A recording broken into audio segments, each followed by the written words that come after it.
Hey Super Chihuahua, how are you doing today?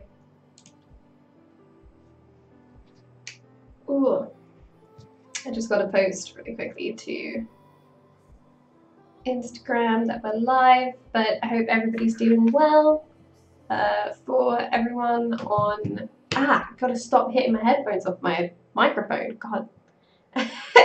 For everybody on YouTube, I'm Shayleen and I'm a game artist in the UK, mostly working on characters and props. But professionally I'm a general artist, so I do lots of different stuff. And today we're going to be working on our splat gun, because we worked on just a fan sculpt of Pearl last week for fun. So this time around I'm going to start working on this again. We're going to probably, let me just get my reference up. And can you guys hear the music okay? I know YouTube doesn't like it, but this one. Hey, Cool Gazer, how you doing? So we're going to be working on this part here, and I'm going to rebuild this part as well. Might just model that up super fast and then bring it into ZBrush and play around with it a little bit more. Because I want to add that little hole in there probably. But yeah, I'm going to work on this piece, model this piece out. And then probably this piece. We'll probably work on the front of it actually. Let's see how much of that we can get done today. And then as usual, if anybody wants to share any of their work with me, please do. I encourage it. Hey Ding Dunk, how you doing? I'm going to quickly post a story to Instagram.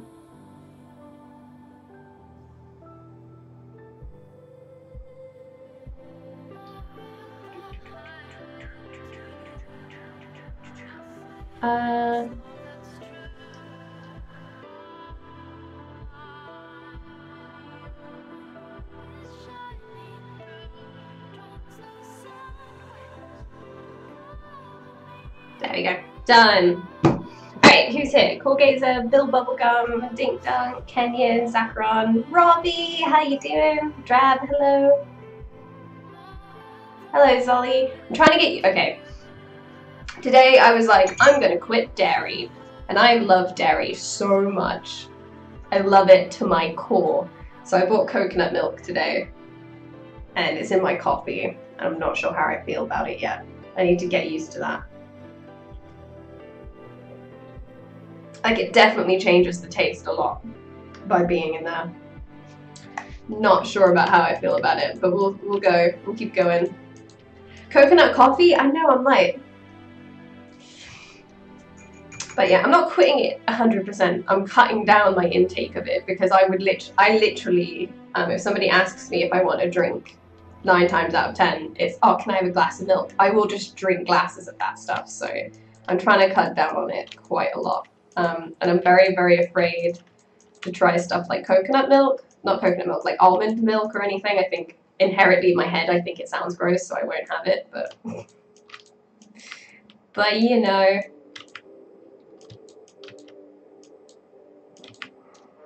Yeah, no, it's more for my skin. That's why I'm trying to cut down on it a lot. Too much dairy apparently is really bad for your skin. So, trying to deal with that. I've managed to change to soy milk being in Japan. I'm not sure if I could cut out cheese.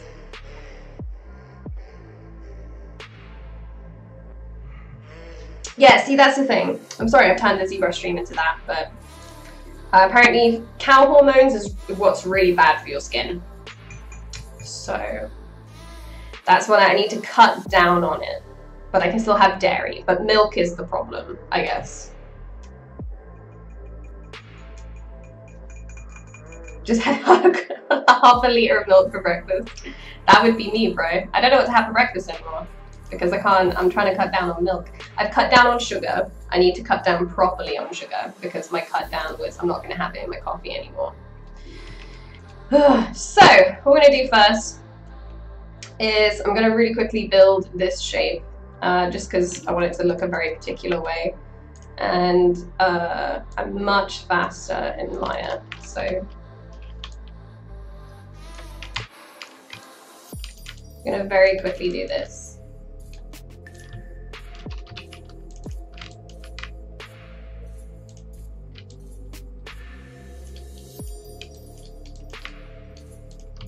And you could live Boolean and use ZBrush for all of this stuff, by the way.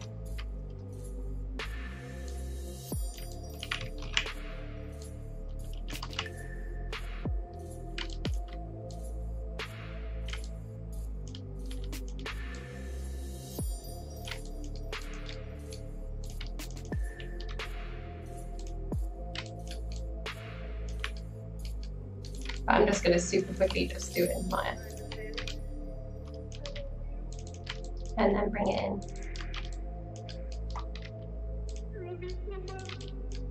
Cool.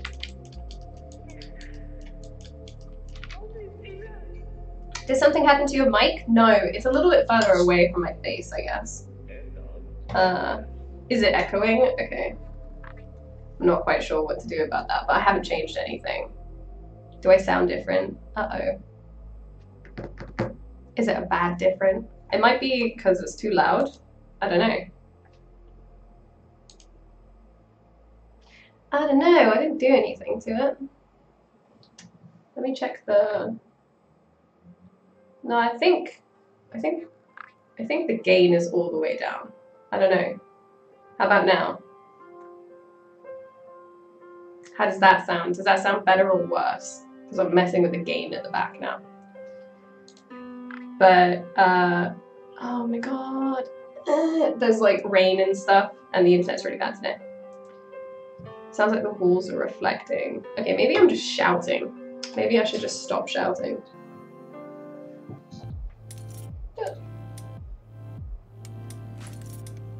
Yeah, I have no idea, I'm so sorry. Sounded the same. Okay, I have no idea. I don't know how to help. Yeah, I haven't changed anything.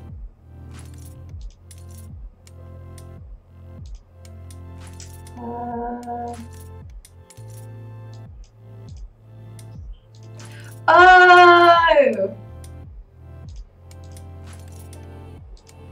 I know why, because it's using my webcam one. Okay, one sec. It's not even using this microphone. This is so annoying. Whenever I switch to, one sec. I have to lean over my webcam. Whenever I switch to my ZBrush thing, it always turns off my microphone. It's really strange. I think it's this one. I don't know. Let's hope.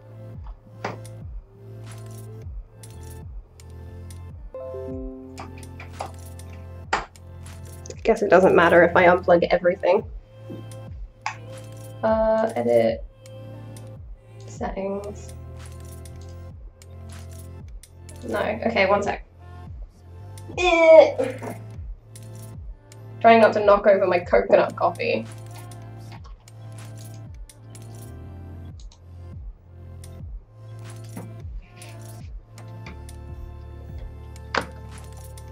It's not that I have to disable that microphone in Windows. It's because OBS keeps forgetting about my my actual microphone.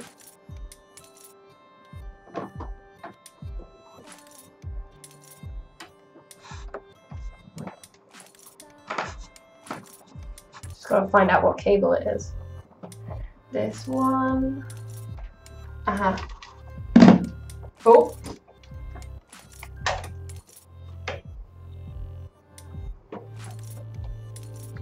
Oopsies.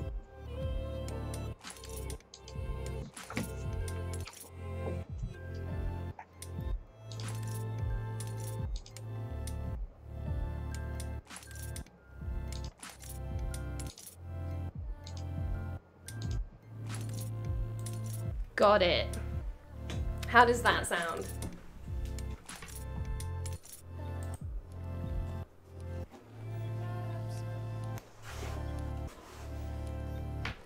Whoa.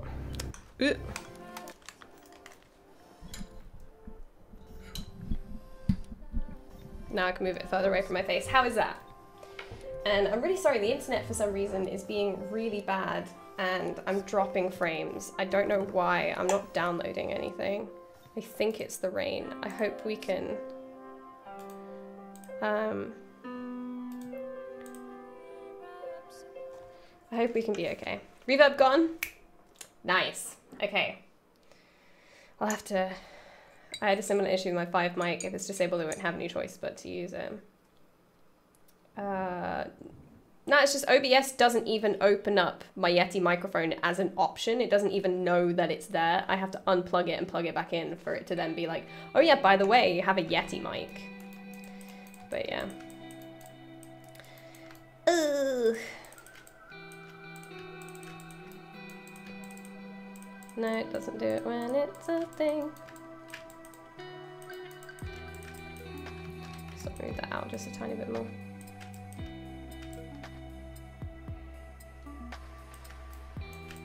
Cool.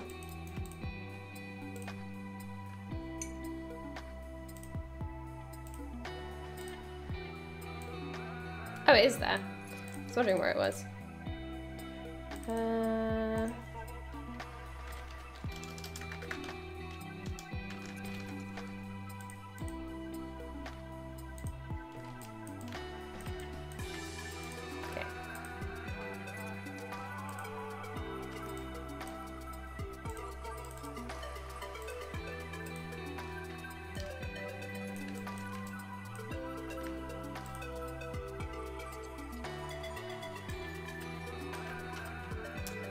Scale that down.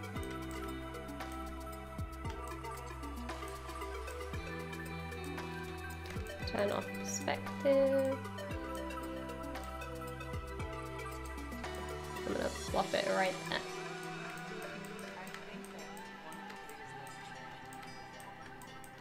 So you can go back to this one and we can turn that off. I have one tech issue when you can have all of them. Oh!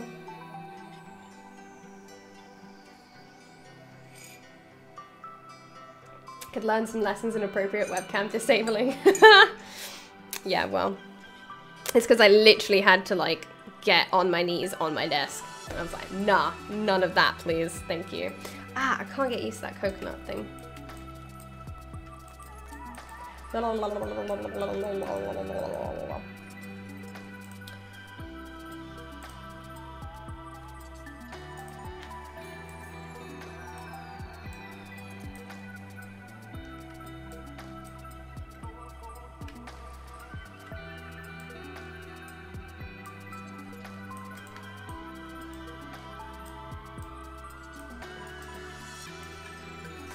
Huh, I wonder why it doesn't want to do it.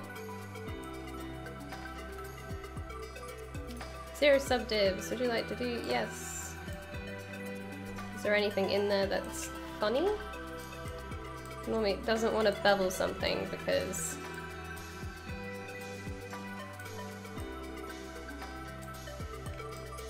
there's something weird going on. Normally why it doesn't want to do it. Oh, there you go.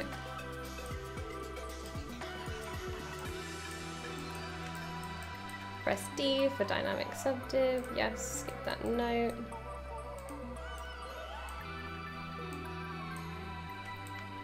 Right, and then this looks a little bit funny in here actually. That's my bad. So we could do a couple of things to get rid of that.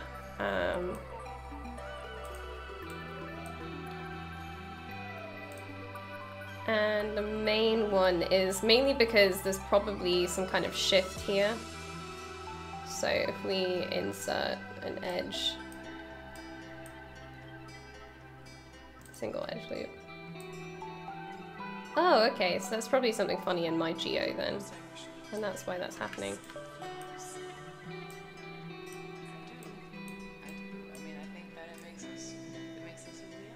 So you kind of want to probably selecting edges at the back.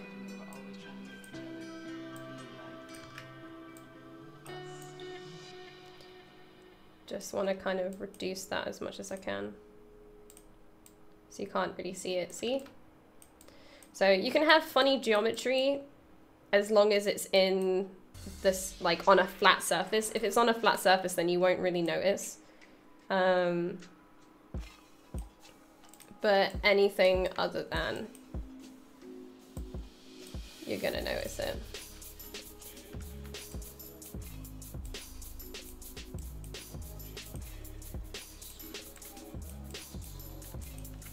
But maybe I don't quite like that. So I'm probably gonna smooth it a little bit. So if you turn down smoothing all the way down, just lightly. There we go. We do have a pinch here. That's probably because there's some geo there that I don't want. Yeah.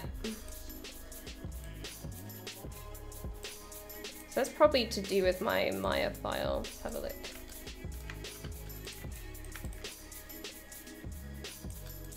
Hey Angel, how you doing? Another way you can fix that is just by doing this. So you make them all quads instead of triangles. So that's another way to fix that problem. It's probably the fastest way.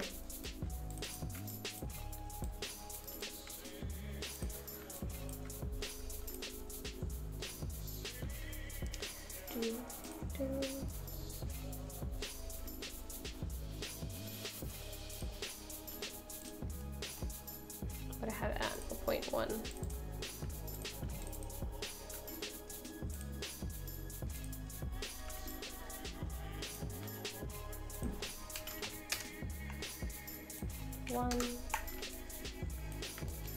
And then we can connect this. And then you can just press 3 to preview what it looks like. And then we've got some weird pinching at the back. Doesn't quite matter at the back so much because we're not going to see it, but may as well clean that up to be quads.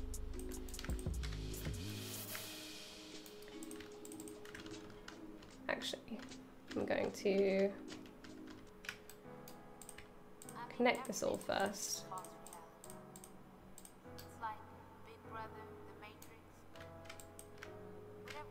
And then turn it to quads, because we still had some pinching going on.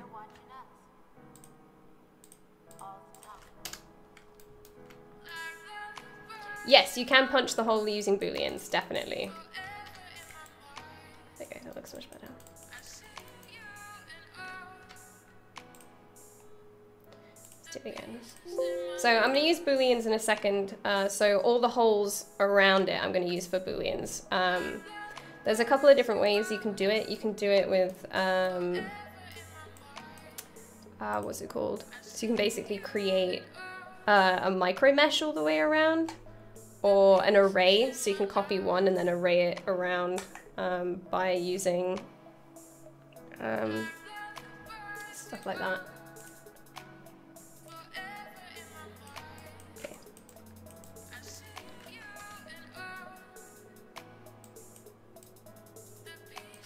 So there's a couple different ways, but I'm just going to use Radial Symmetry instead.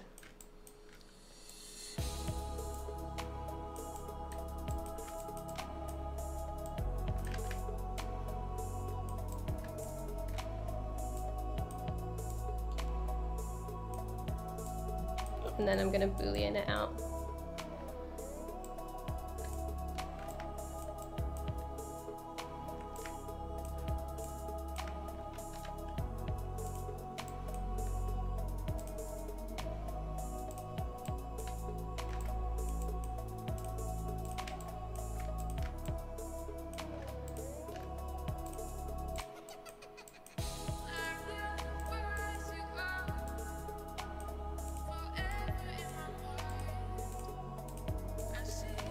Okay, so there's still a little bit of a pinch going on there.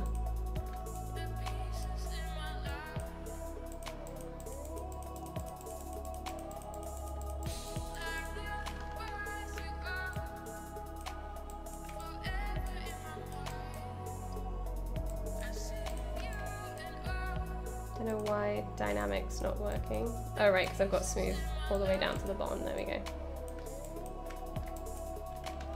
That's why. So I messed up my Boolean actually there as well. Fennec, this is ZBrush. Does turning tries into quads like that help reduce the poly count, improve game performance, or do you need to delete the verts? You need to delete the vertices. If you don't delete the vertices, then nothing's going to happen. Which I think might actually still be there.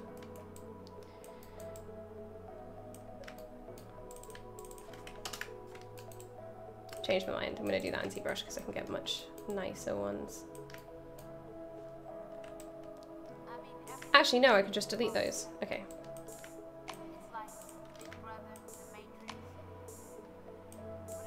So it looks like these have shifted.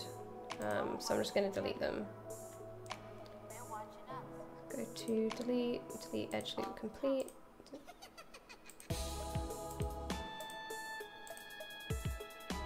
Non-symmetrical. Okay, mirror and weld. Ah, there we go, okay.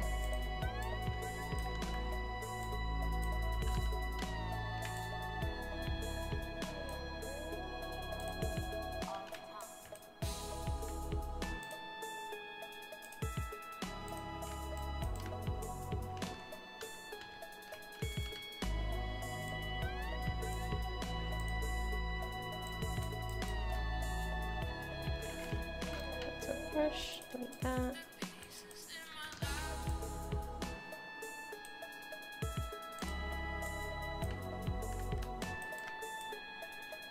I feel like it's changed a little bit.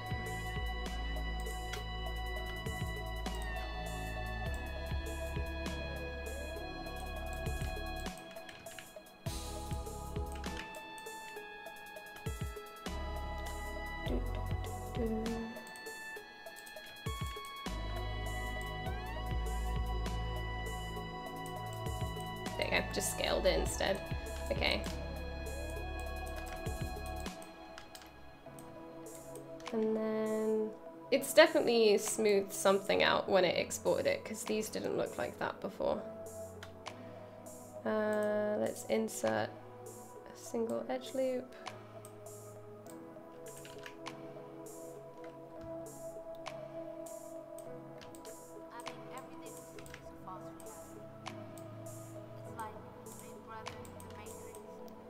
And then let's bubble that.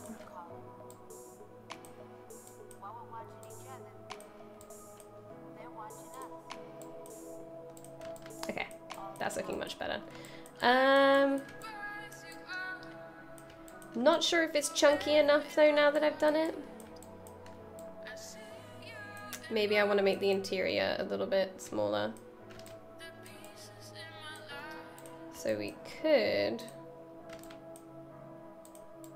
Let's see if mask by polygroup by normal works, and if I can scale it in here. Polygroups, groups by normal.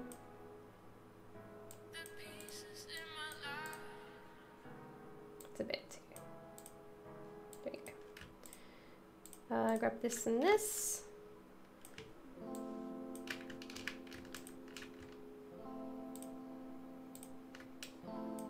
Oop. Make these all one. We're going to select these.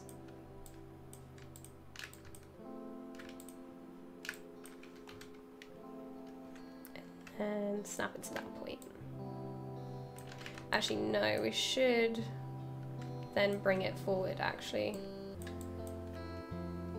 So if we just use the sticky on the gizmo. Oop. Bring it forward. And then scale it, just so it's a little bit chunkier. And that looks good to me.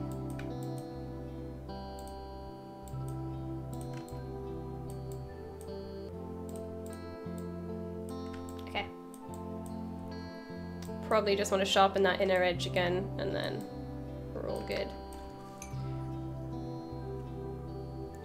Best way to fix the strange cylindrical pinching is to start with 8 sides. Yeah, I mean, it's just about turning the triangles into quads as well and making sure that there's some padding with the edges.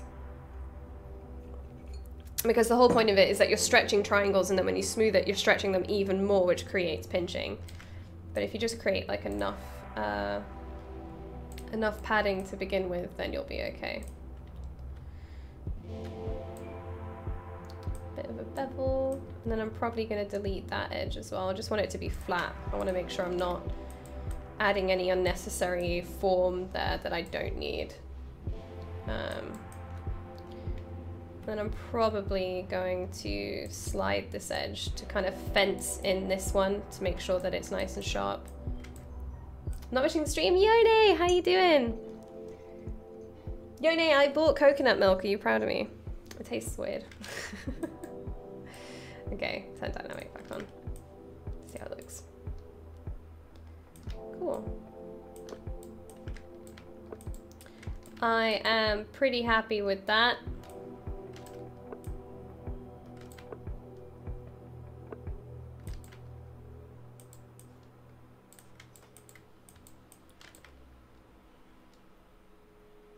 Maybe I should slide this edge up.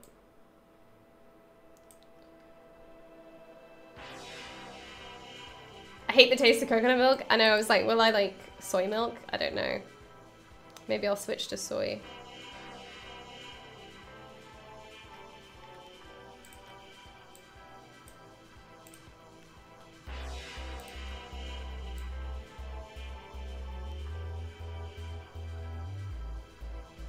Hey Asin, how you doing today? So I'm just doing this with a mouse at the moment. I just find it a little bit easier.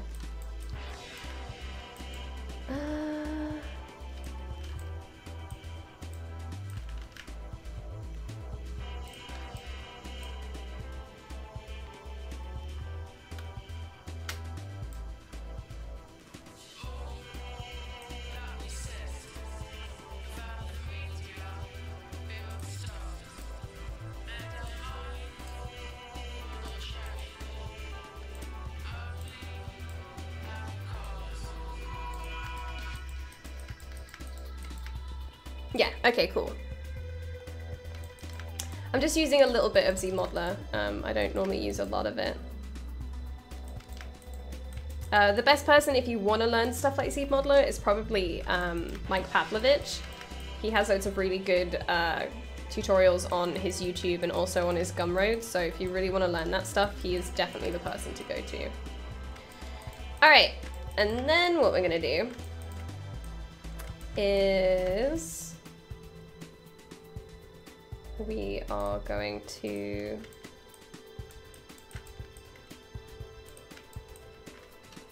turn off perspective. So this is just going to be kind of like, I guess in a way, my parent mesh. So then I can use an insert mesh. So I'm just using this. So then I can go into my brushes. And then we're going to go and turn on Radial Symmetry. And I'm not quite sure how many I want to put on yet, but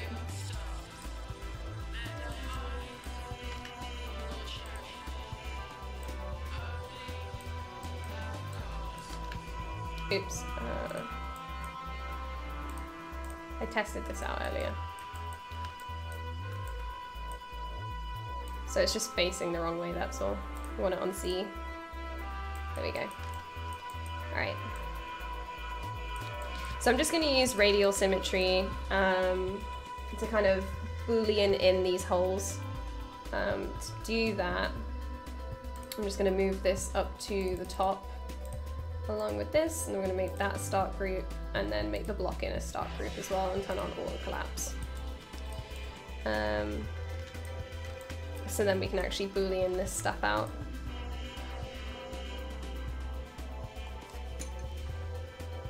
$800 for ZBrush, rip me. You can get a free trial for 45 days. There is a link down below. And there's also ZBrush Core, which is significantly cheaper. So you're not completely lost in that regard. There are other options, which is awesome because a lot of software doesn't offer that. So shall we go with 8? I'm gonna put one like here. Or does that look like too much? Maybe 6. I want an even number. Yeah, I think that looks good. But we need to be able to fit 3 rows on here. So I might have to make the muzzle a bit longer, but that's okay because it's really low poly, so it'll be easy to do that. And then I have, in brush, I have it down underneath my webcam, so you can't really, I'm gonna move this over a bit so I'm a bit more centered. I have it in my webcam settings. Not webcam settings, sorry. I have it down where my webcam is so you can't actually see it.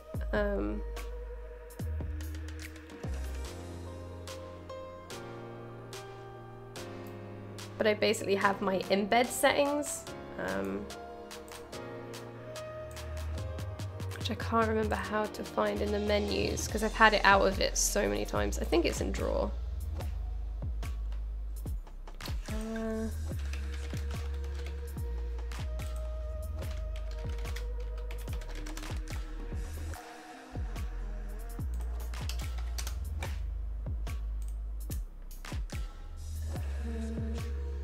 Brush depth, there we go, brush depth, here it is. So I use this to basically set how deep the brush is gonna sit inside of this. Because we can then just basically be like, oh, I want it to sit on top, right? And then it won't sit as far in. So I have that down here, like down in this corner here. See, you can't see it, but it is there. Might be a bit too much. Probably something like that. To be honest, we can start turning on live Boolean at this point. So then I can actually see what it's doing and how it looks. I'm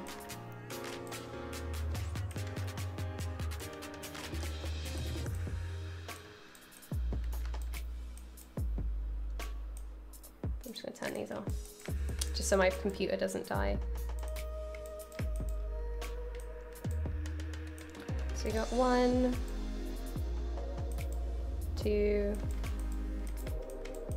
which I can then go back into this.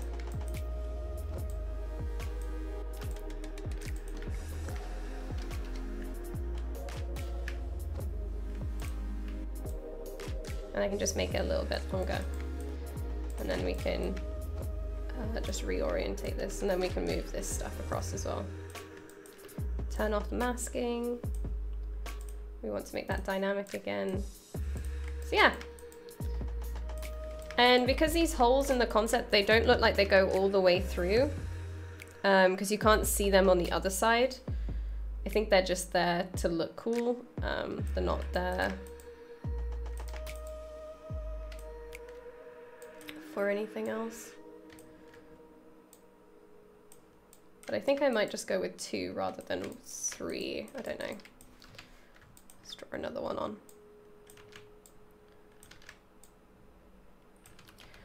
Or we could just make 1 and copy it over and rotate it. That could probably work. And then they're all the same. Move that across. Duplicate. Set it to subtractive. Bring it over. We could then go to unmasked mesh center and rotate it.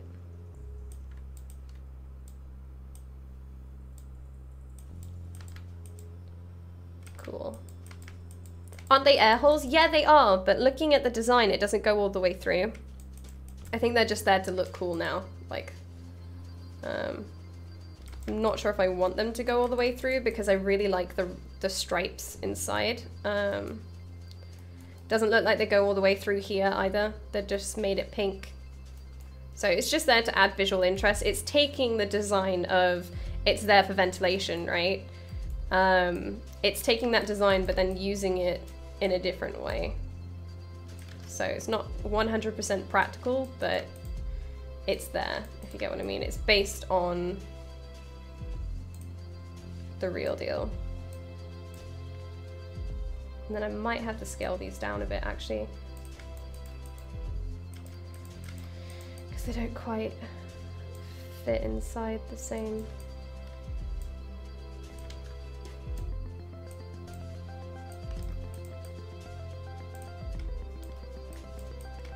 No, I think I'm gonna go with 2. I don't think I like the third one. I think 2 just looks much cleaner, so let's just go with 2.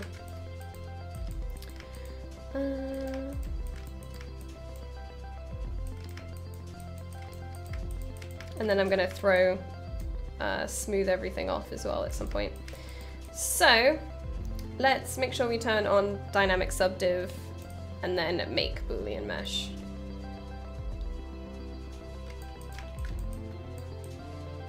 And then that's here. So all the geo is the same.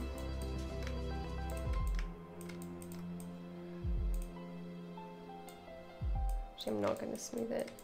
I'm probably going to DynaMesh it, because then I can smooth this out without any weird geo being there. So let's crank this up to, I think it's 500.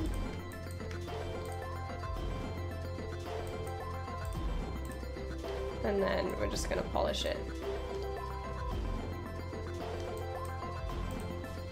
Hey Commandos, how you doing? I should really get the trial, but I'm lacking motivation to start any art lately. I feel like the trial will go to waste if I do it now. Yeah, I mean, when you think that you're going to use it, get the trial. Might switch brushes out, actually. I wouldn't, because it's 45 days, I think. It's quite a long time, but when you actually feel like you're going to sit down and use it is when you should get the trial. You don't want it to run out and not have an opportunity to try. Do you do any sculpting now, Yone? I can't remember. Oop.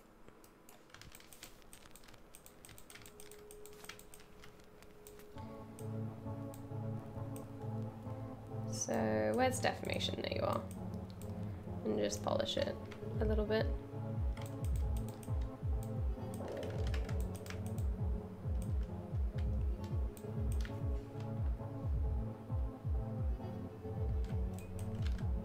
Maybe polish crisp edges.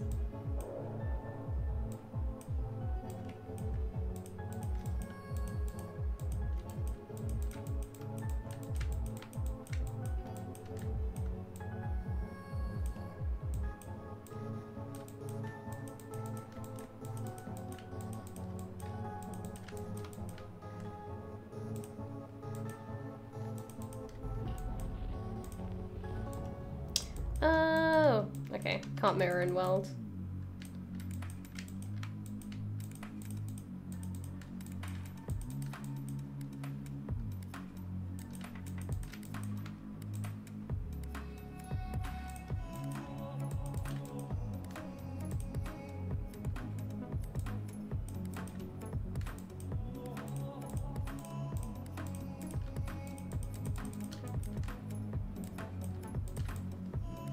All right, I think that looks good because I don't want these edges to be too harsh. And then I'm just gonna, while I've got this other subtool open, I'm gonna go for the top one. I'm gonna remesh it and make sure I have my low poly stuff back. So go into geometry, modify topology, no sorry, ZBrush, turn off adapt. Bring it all the way down to like 0.2. See how it goes.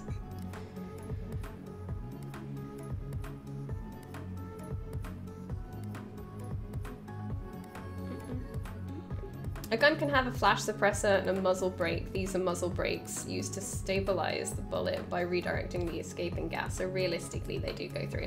Yeah, realistically, they do. They would go through realistically. Oh, what else is going on? Oh, what is that? Maybe you should not be there. Okay. And then we're gonna divide it up a few times. Looks kind of like jelly right now, but it'll be fine. Because we're going to project it, so go to project, project all. See how that goes. a little bit of funny business going on. Maybe it's because I have symmetry on.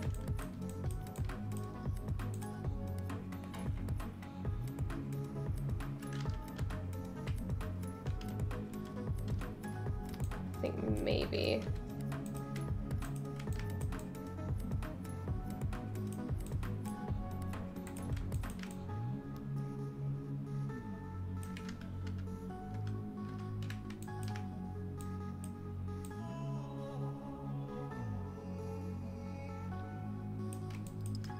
Making sure I'm doing this without symmetry on.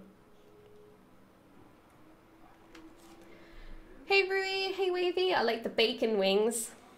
Those are cool emotes. I've sculpted a steampunky realistic heart and sculptress, but the program crashed on me. Oh, I saw that! I think I saw that. I think I remember that.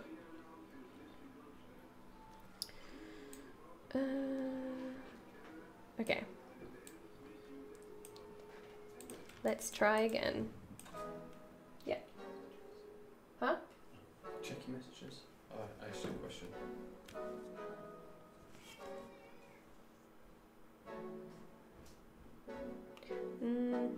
She does a lot of daydreaming, imagining herself as the extrovert that she is not. She goes over and over little events in her life, reliving her successes and suffering through her failures all over again.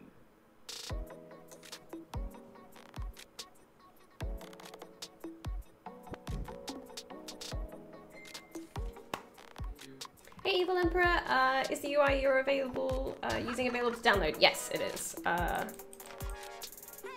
It's on my Discord for subs.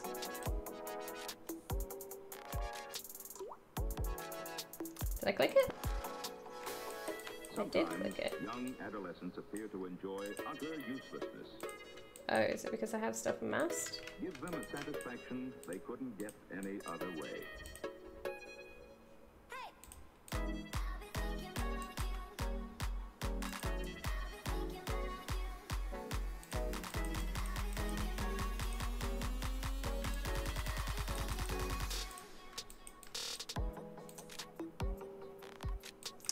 Huh. I wonder why it's not doing it.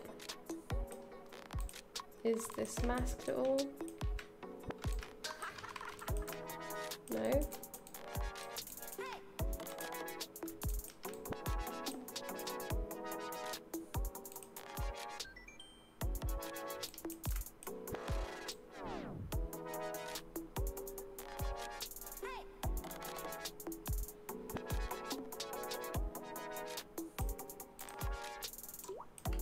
Huh, I wonder why it doesn't actually want to do it. They talk about another kind of world. I can leave it for now and try it again later, but...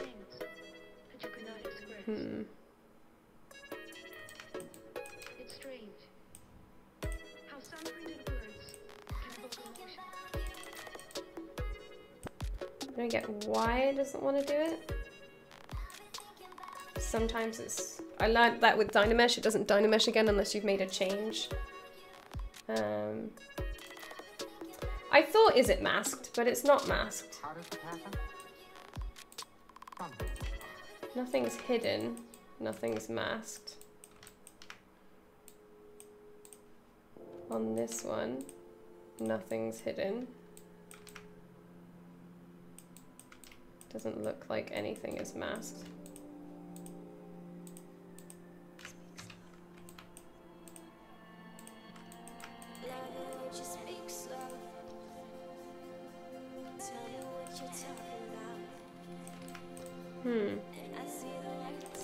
No idea. Oh, probably because I'm a fuck. Ah! It probably was doing it. I'm just really stupid. I'm just really stupid. Don't worry. It was doing it. It's just because it was so low poly. It just didn't know what to do with it. Goofy me. Did it wrong. It's fine.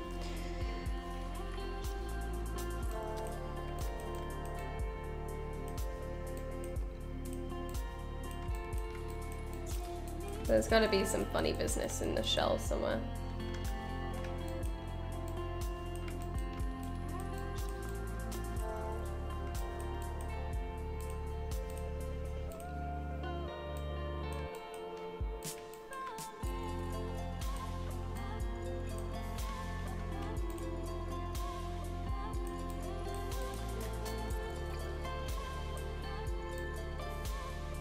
Make it stick out a little bit more.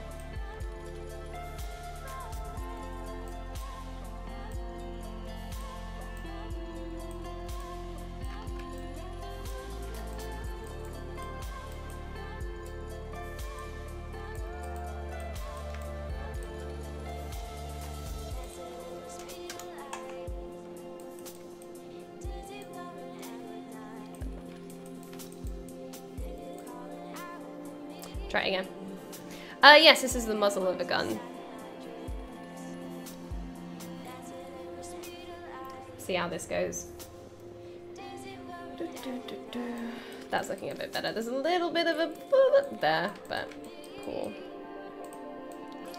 Mostly looking good. Just had to change the projection distance. And just need to fix that little piece there. And then we're all good.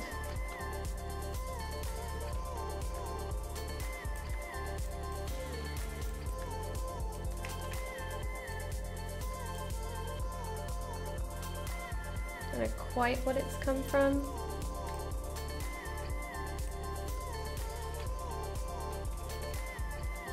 I'm just going to shove it out the way and then project it again. Don't think it happened anywhere else.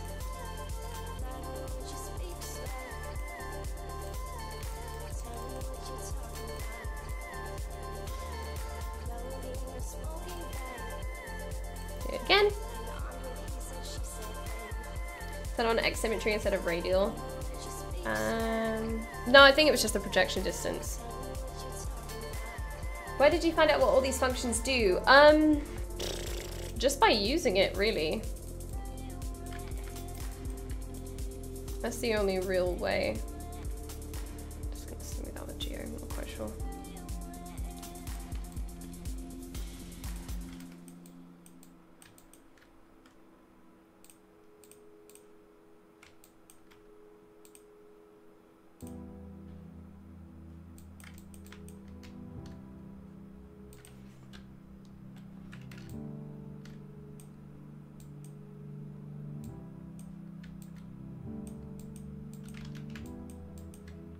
I don't know why I'm still using my mouse. It's probably not good for me. I need to switch to a tablet in a minute. Whoop. Okay. Everything looks good to me. I'm gonna delete this.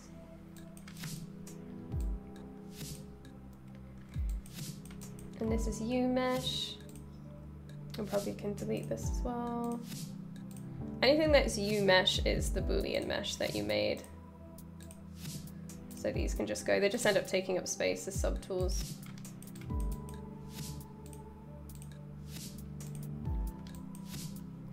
So now we can delete that and delete these two.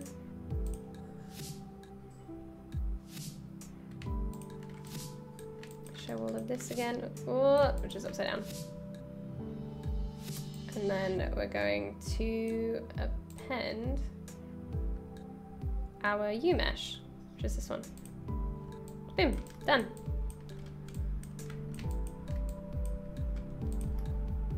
Actually, now just look at it a little bit lower poly.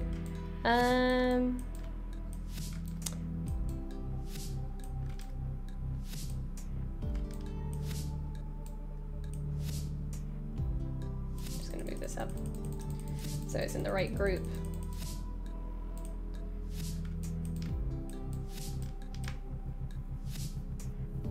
How to deal with problems 101, shove them out of the way. See, it's like how to deal with problems, just keep turning stuff off until you've turned off the right thing, you know? That's pretty much just how it goes.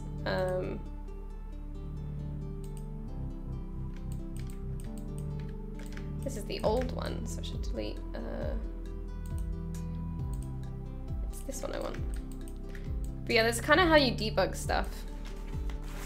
What model of tablet do you use, and if you could write it because I can't hear? Yeah, it's... use a Intuos Pro at work and Intuos 5 at home. So I used two different ones, but they're pretty much the same thing, really. They kind of like changed a few things, but they're pretty much the same thing.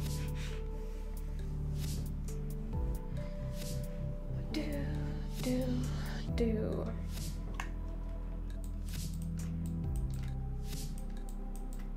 Okay, I think I want to make this part a little bit shorter.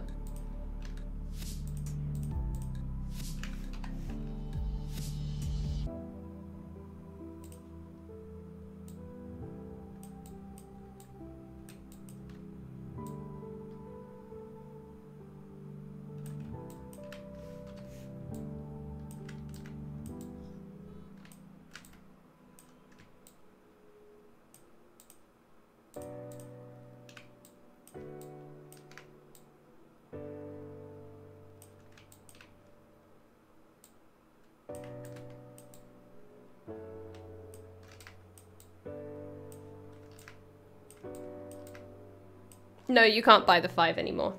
It would be the Interest Pro now.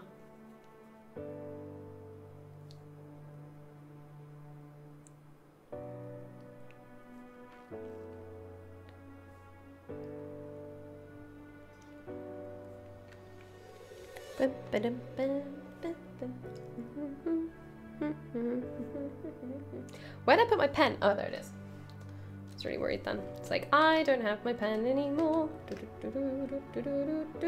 Okay. This piece. I want it. Ooh. Delete hidden. So we're just gonna go to split. I've just masked off this piece that I want. I'm gonna go to split, and I'm gonna split unmasked parts. So then, and not make it a start group. Because all I want is just this big circle piece. I don't want to do anything particularly fancy with it. We could add something here. There's like a little shape or something here that probably connects the two pieces. Can't really see on our reference how those two parts connect. Probably just welded together, so.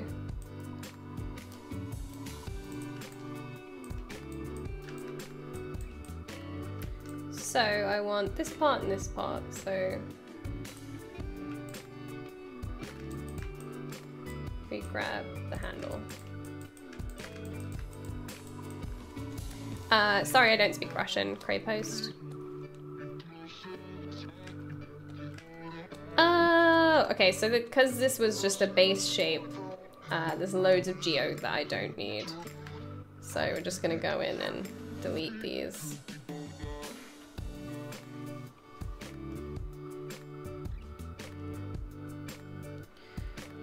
The less geo there is to manipulate, the better. And then we're just gonna bevel this.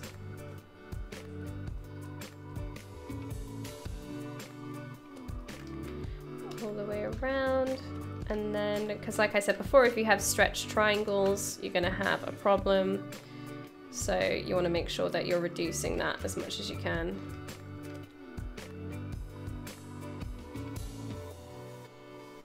And just making sure that it's happening down here or something.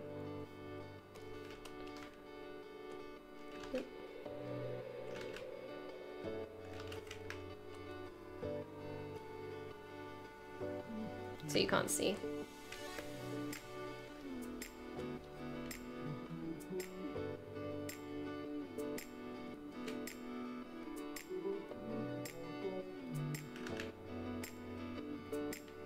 Might just set this to none.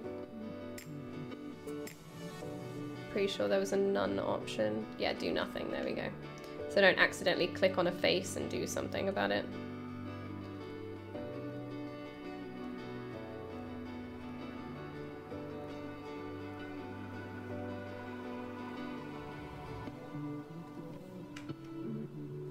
Missed one.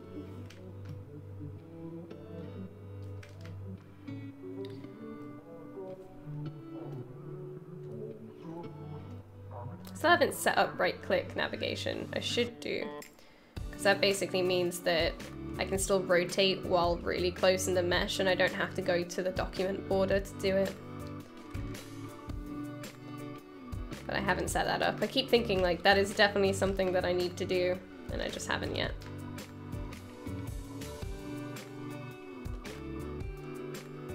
Just one down the middle. That looks terrific, good job, thank you. Hey Philippe, how you doing? He asked what you're drawing. Oh, okay. Thank you for translating. So it's just this Splatoon gun, which we're guessing is kind of like a paint grenade launcher. That's the only other reference that I have of what this is.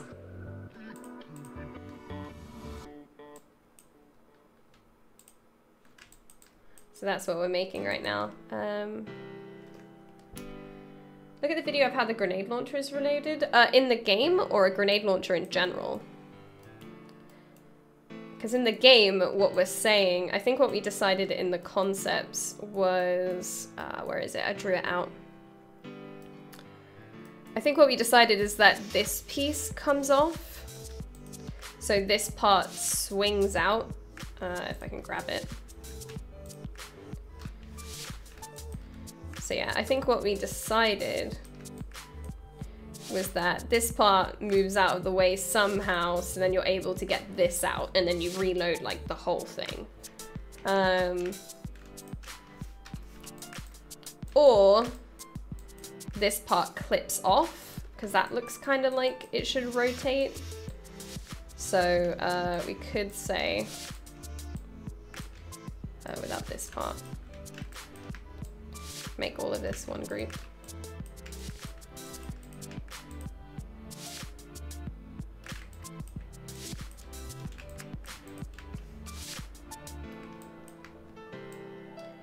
We could also say that this part rotates out.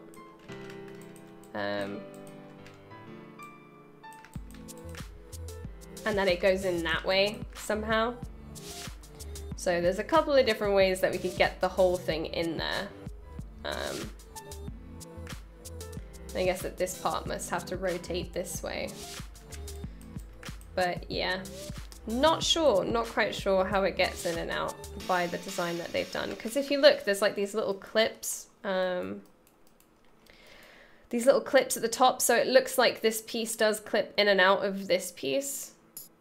And then they put it in through the top. But I don't think there's any pictures of pictures or videos of their squids reloading this, because everything's I think when you reload by just going into the ink and absorbing it in a way, so you collect it. You never actually see them reloading their weapons. So I'm not quite sure how it's reloaded, but I'm just gonna guess that this comes in out from the bottom or from the top. But I'm totally up to suggestions if you guys have any.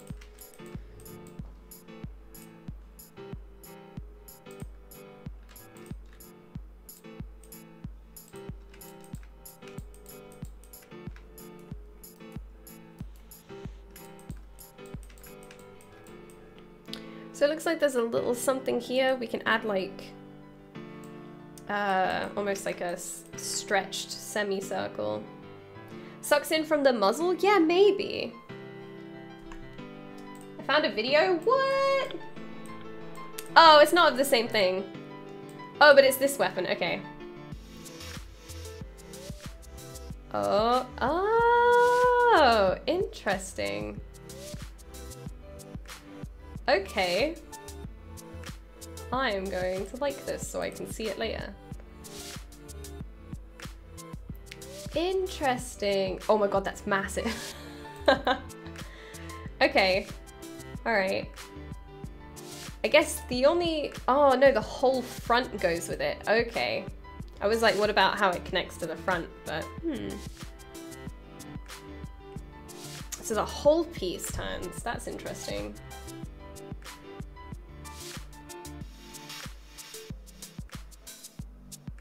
You can attach the bottom part to the container and remove both as a single unit, since you need some way to grab it. Yeah.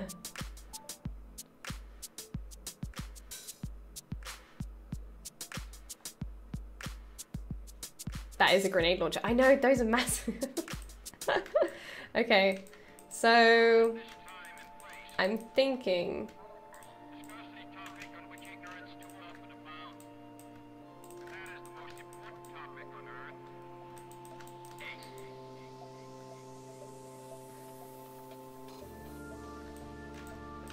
We can use our trusty gizmo to test this, so if we grab all of these parts, that all rotates outward, right?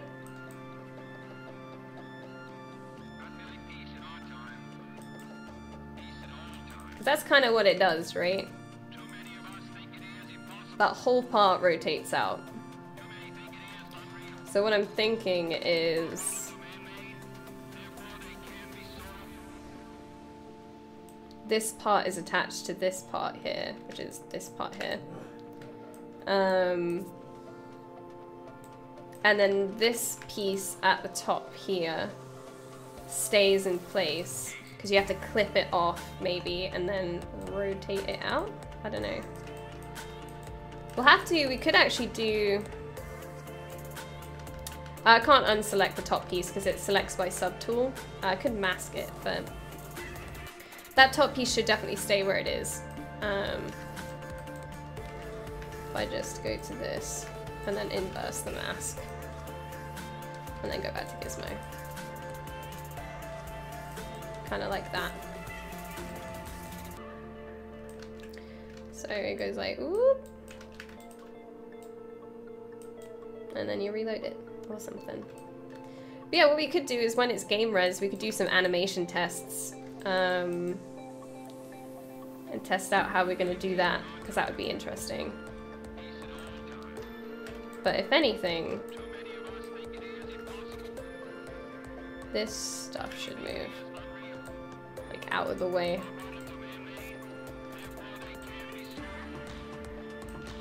Along with this. That looks like it could work, maybe.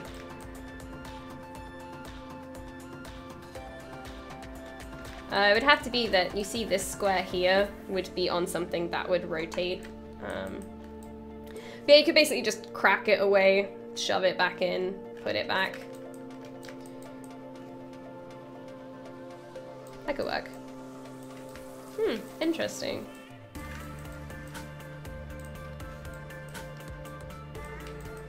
Okay, gotta go back to my tablet. My hand's starting to hurt. Hey Bones, how you doing? I'm trying to figure out how guns work and it's getting a little bit chilly in my room now.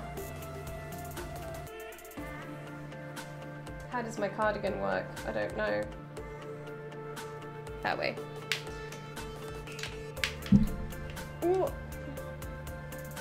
There's just so much like flappy stuff on it. I don't know where I'm going. Ooh. But yeah.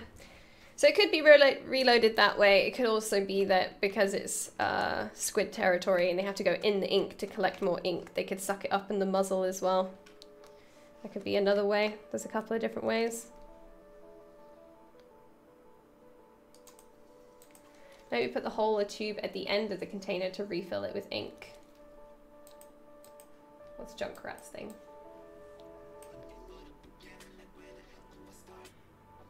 Oh, this just loads them. I was like, that's not Junkrat. This one is.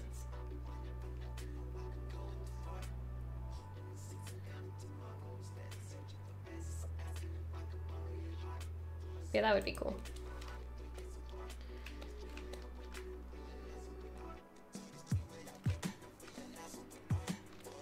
Okay. Let's go back to this part.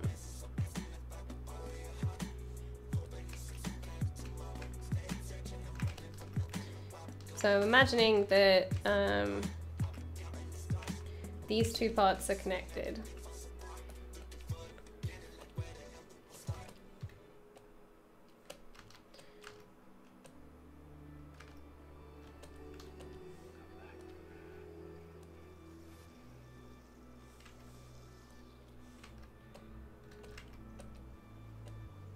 And then I'm gonna grab IMM primitives. Pop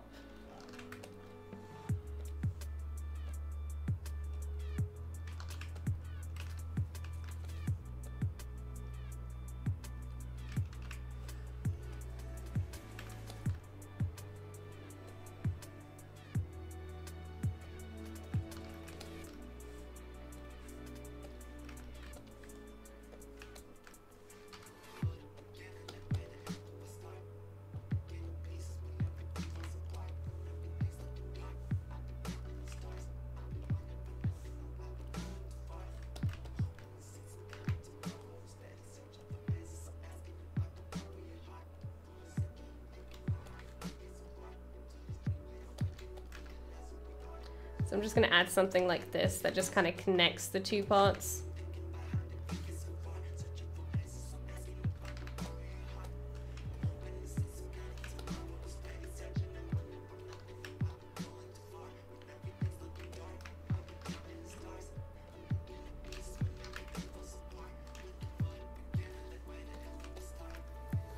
Delete hidden. Then I'm going to bring up the gizmo, but switch to this.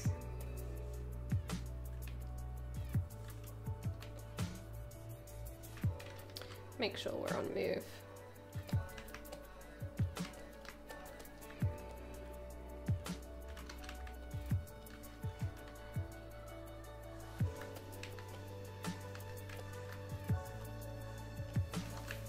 Put this to 300.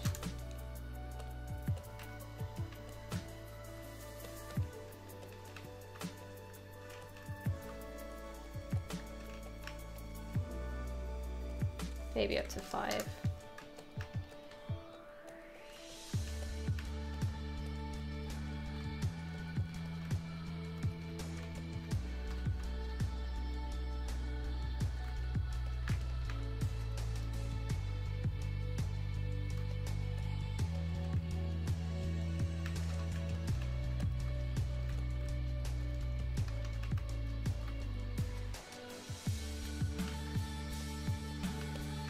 Hey Shiftaris, how you doing today?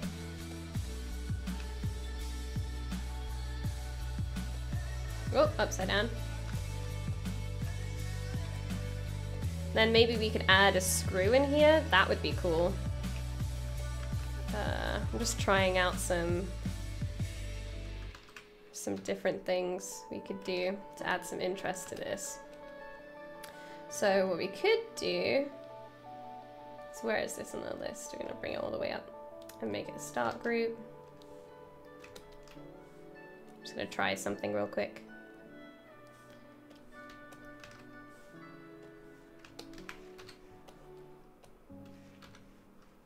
Switch out, reorientate that, go to the center. Okay, so should we do it with a sphere or should we do it with a cylinder? I think a cylinder might be a better shape to put in.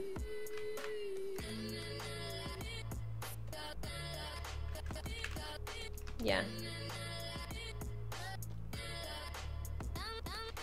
Ooh, but what we can do is just use this as like our parent shape, so just pop that in there. Mirror it, mirror and weld. Turn on symmetry.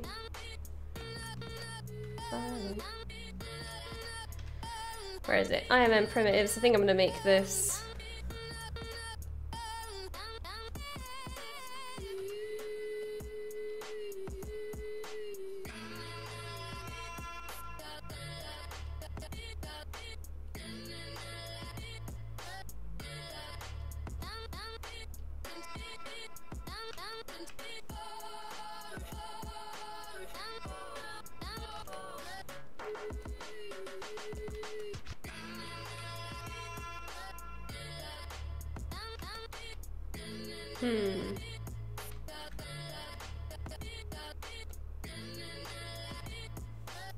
Turn on live Boolean, subtract that.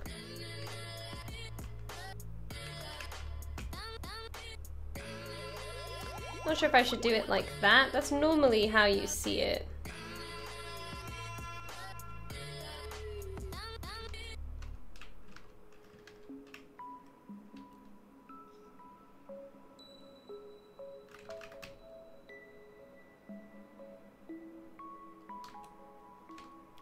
Normally see it kind of like that, really, if there were a screw. But I kind of want to attach it, I want to attach it to the handle, not the base. Okay.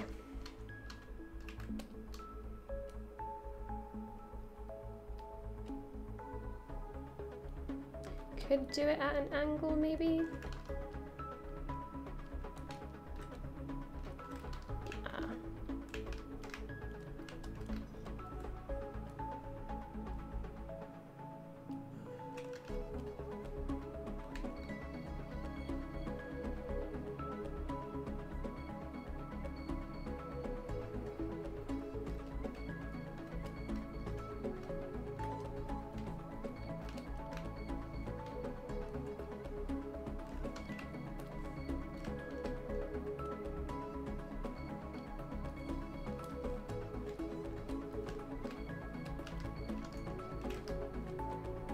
If you go to my own channel, which is Unicorn Dev, I have all my specs written on there.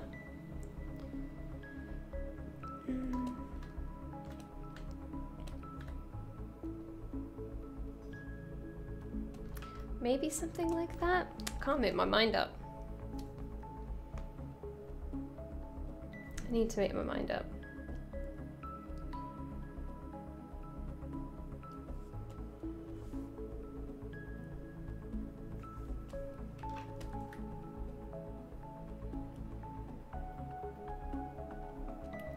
What do you guys think?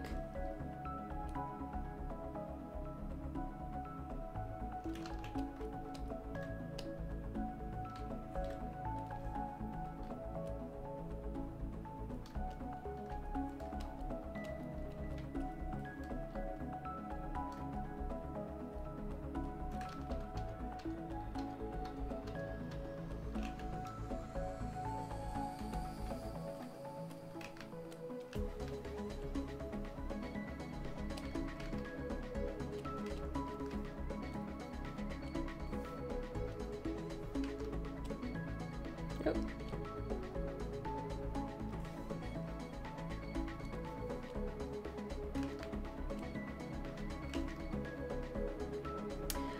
Not sure if I'm down for that, for putting screws on it.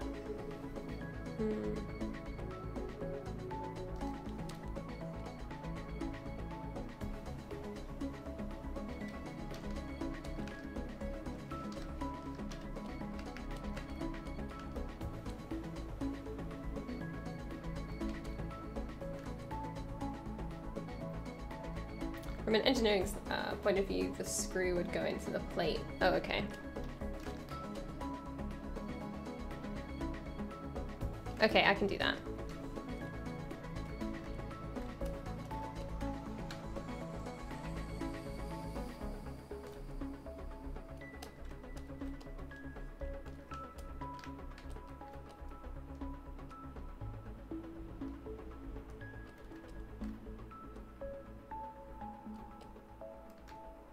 We can do something like this.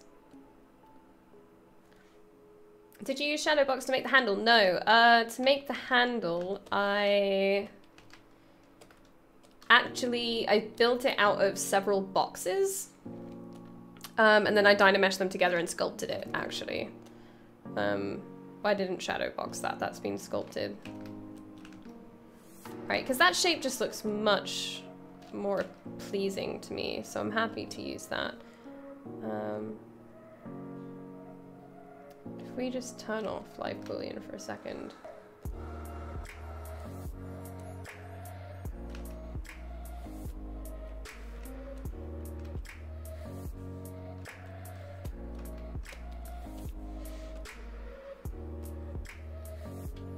Make this much smaller.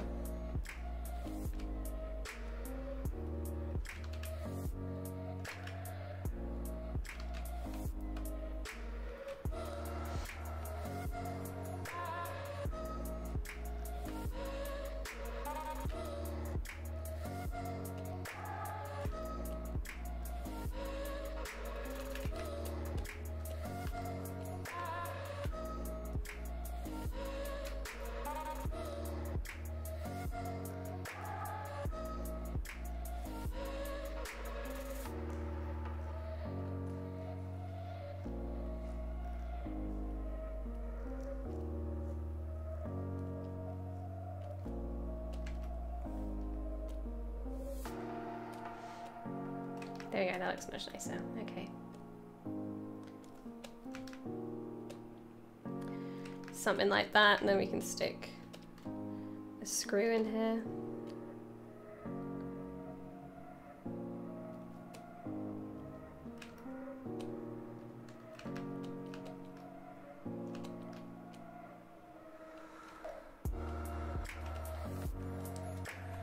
I don't think I've ever used Shadowbox before. To be honest, not properly. I've had to play around with it. Turn on desubdiv, and then make Boolean mesh, and just wait. Nice. And check on it here. It's looking good. Put our resolution up to 5, maybe 600. DynaMesh it. No, let's go to 800. DynaMesh it.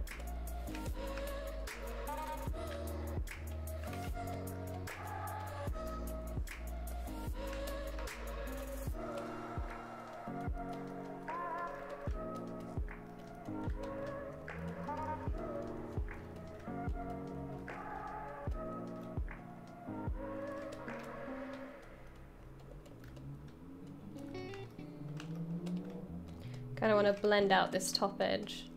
What even is Shadowbox? Shadowbox is when you can draw, I think it's using masks.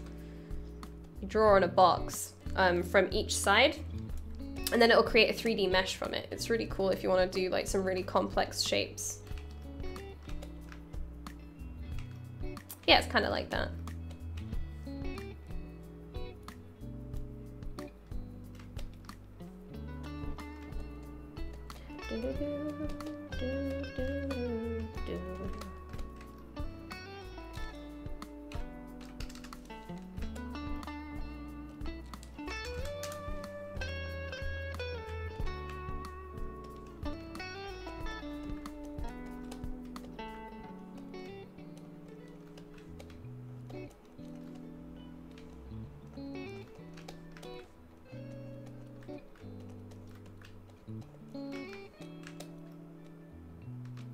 No, I don't think that's outdated. The microphone might be wrong. But the headset's wrong, but mostly it's correct. I just want this sharp edge to kind of get a bit softer the higher up it goes. Looks kind of like a weird fingernail in a way. Like I'm about to put the fingernail on it or something. Okay, so now we've got that, we can go back to this. And then we can delete this, and we can delete this. And then we can append it. There it is.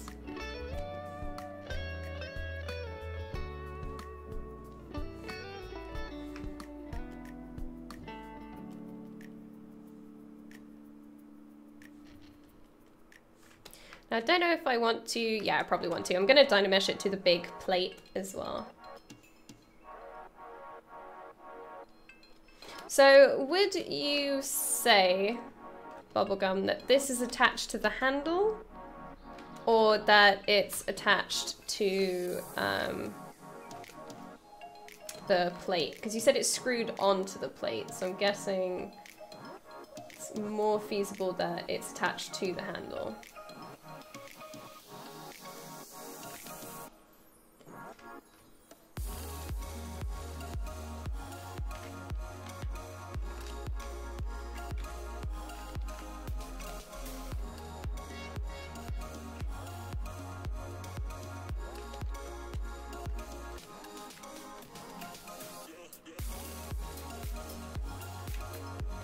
Attached to the handle. Okay, sweet. Let's attach these then.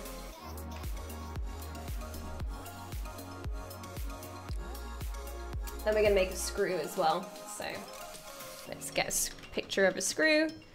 And we could use the ones that ZBrush already has in the insert meshes for all Booleans and stuff, but I'm gonna make my own. So we're gonna pick some kind of screw to put in there. But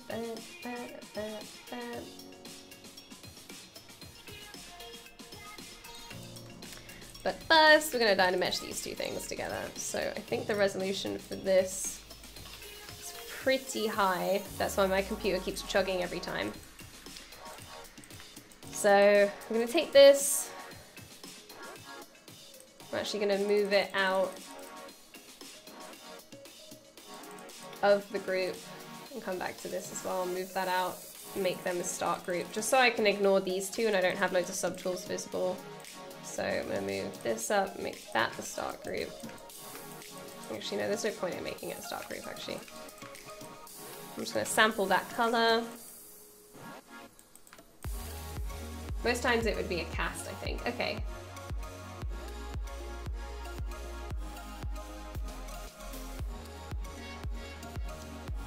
Yeah, I wouldn't get my card. I think my PC is like 2.5 years old now. Subtool folders when? Let me show you the way. So you don't have subtool folders really, but you can use start groups. So start groups is how you do live booleans. It's how you can do lots of different live booleans in one subtool. So let's say I want to live boolean this, and then I have another subtool I want to live boolean into, but what it would normally do is kind of subtract everything from each other. So you just click this little arrow right here and it creates a new start group. And it says here there's 2 subtools in this start group, there's 18 in this one, and then I have auto collapse on. So I go in here and I can see everything in this start group, and I can turn everything on and off within that start group as well. Really easily. So if we go to a different start group, oops, turn that off. So in here, I can just be like, turn off the parent, or I can turn them all off. But yeah.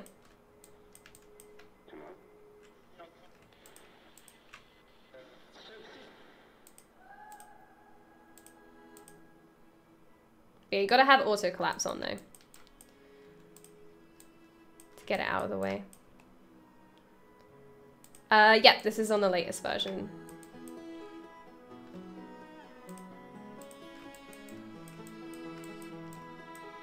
And then when they're collapsed, I can just hold down, I think it's Shift, turn off, on and off that entire start group. So then I can be like, I can have a whole start group that just has all my reference meshes in it. So a lot of the time if I build pieces that I'm gonna reuse a lot, it'll be stuff like this here. I'll have them all underneath the model like this, and now I can make them all one start group so I don't have to look at it, which is pretty cool. So yeah. I like them. I like them a lot. And people have said like, oh no, there's no thingies, there's no folders. And I'm like, yo, those start groups. Start groups are your friend.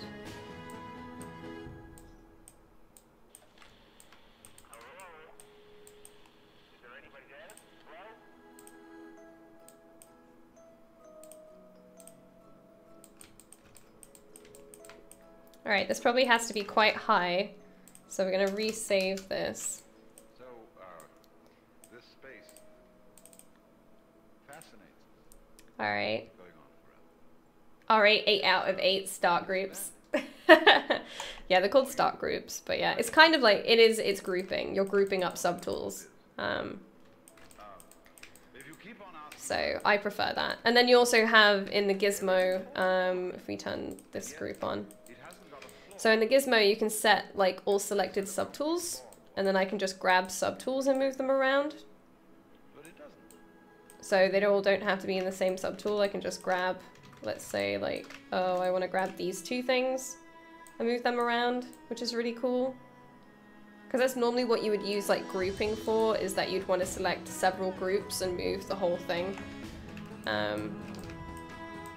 Yeah, that stuff's really cool too.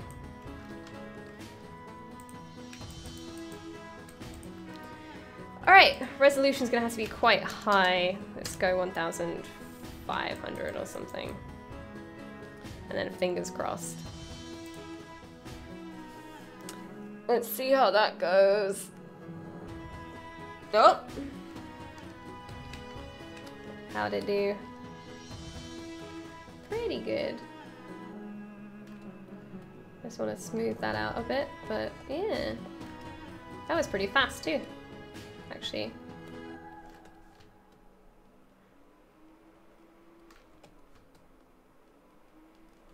My PC's crying a little bit though.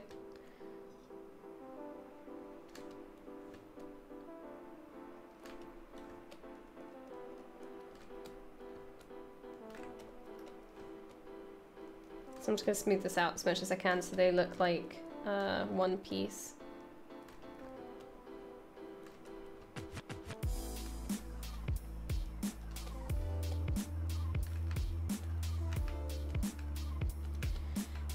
And then I'm just gonna have clay brush really low. And this is kind of how I did the handle as well. I just DynaMeshed a bunch of really big blocky shapes together, same as I do with characters in a way. And then just DynaMesh them and smooth them out. And then I kind of used, I think I used, no, I didn't use live booleans on this one. I was gonna say, I'm not sure if I booleaned out some of the forms or not.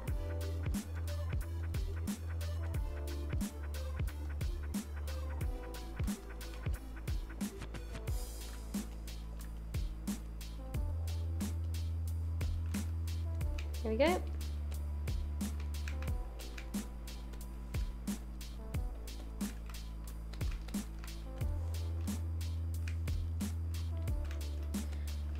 Okay, let's save that.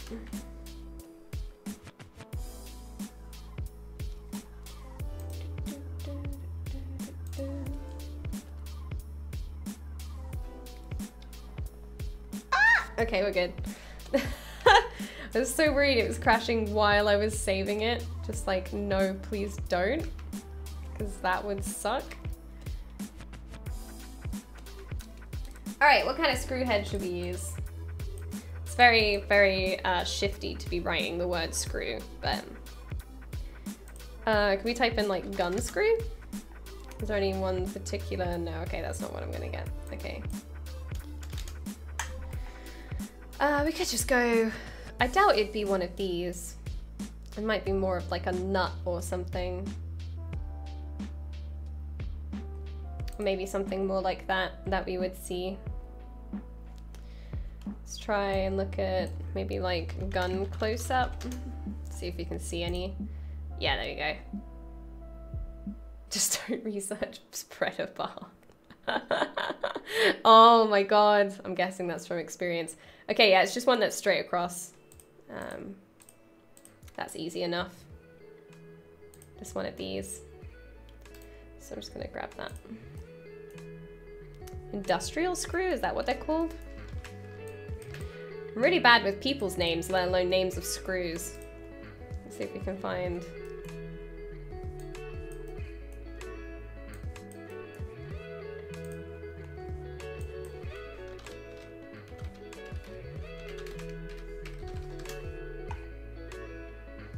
Yeah, that would just be anything, really. I completed my stylized axe. Ooh! Let's have a look. Nice!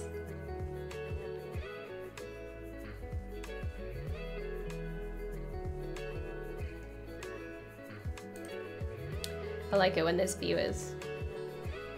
Linsenkopf? What is that? Is that the name of it? Oh! Huh! Should we do one like this? That's kind of cool. A Phillips. Oh, okay, 1 minute. Phillips screw. So it's just got the cross on the top. Boop, there we go. I should create like a whole folder that's just got stuff like this in it. I have started, sorry, making a big IMM brush that's just full of stuff like this. Let's see if I have it. And I was gonna give it away. There's probably lots of stuff like this already, but I'm not sure where I put it. I think it's in MISC. Maybe Mech Things? Nah, this is just something else. Ew, it exploded! Ew! Gross! Well, that one's messed up. This one's okay though. So, it might be boring to look at, but if you want to do modeling, try to do like lots of practicing like this. It's just good for you to just do some practicing. You could do this stuff on ZBrush really easily now. ZBrush does have industrial parts, yeah. But I want to make my own. That's the thing. If I can with my personal work, I try to make as much of it on my own as I can. When I'm at work though, speed is key. But this was really fun to make. I think it's from the on polycount there is a hard surface challenge. And you can find a lot of stuff like this where they just post mechanical parts and they say you have to make this with as clean topology as possible. There's a lot of stuff I could probably have done better. I think this connection here is a bit funny. If you look here, that's not very good there. That could have been done a lot better. So that's quite messy. And then it leaves like a really tight pinch and warping going on because that topology is not great. And then I think I wanted this to go around that I hadn't done yet. Man, I wonder where I kept my IMM stuff.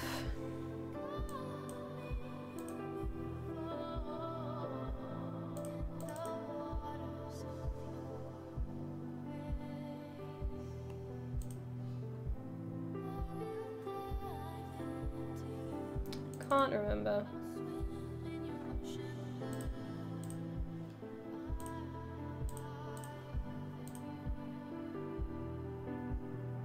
Do you like it? Oh yeah, sorry, I got distracted. I got distracted by screws. Okay, I like it. I think the only thing for me is this topology. This topology, you've not made it as efficient as you possibly can, to be honest. I'm not sure if they wanted everything to be modeled in, but I don't think I think you could have gotten away with not doing that at all, and this could have been flat.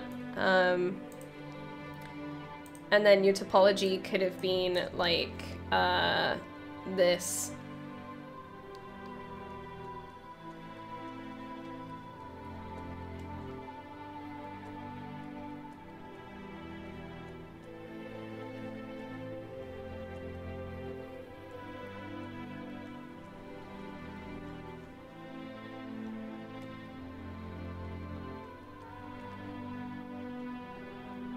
You know, you could have saved a lot of topology in that, I think. Oh, yes. Cancel. Oh my god, no. Gosh, okay. So yeah, I think you could have saved a lot of geo in this. In a lot of places. Like this handle as well. You could have gotten rid of a few edge loops. I mean, you did right in floating this as well. I think that's a smart move. I don't think you needed as much geo down here as you've made it. You know, there's a few places you could save a lot of geometry. Like here, I don't understand. You could have removed at least 2 loops there. But then I don't know the purpose. Is this for games or is this for film or TV or something?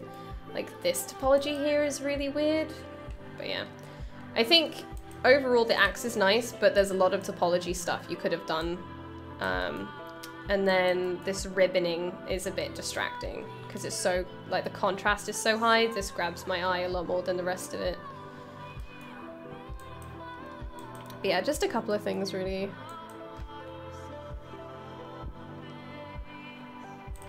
What were we looking at? We were looking at this one, right? It's for games. Yeah, then there's quite a lot of topology stuff you could do to fix that. What's this one? Cry? Oh, nice! I'm gonna save that. Ooh, I'm gonna save it here. Ooh, where should I put it? Ooh! I have mech stuff in here. Where is it? There's topology ref, but I thought I had mech or industrial folder. I don't. Just put it in there. No! Well, Pinterest, you suck. Just put it in downloads. Try to remember it. Mm-hmm.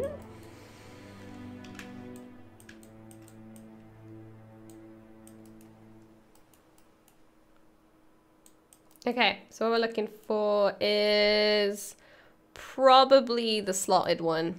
So let's go for that. How can I find proportions of characters from various parts of the body as an example body, head, legs, and arms? I think...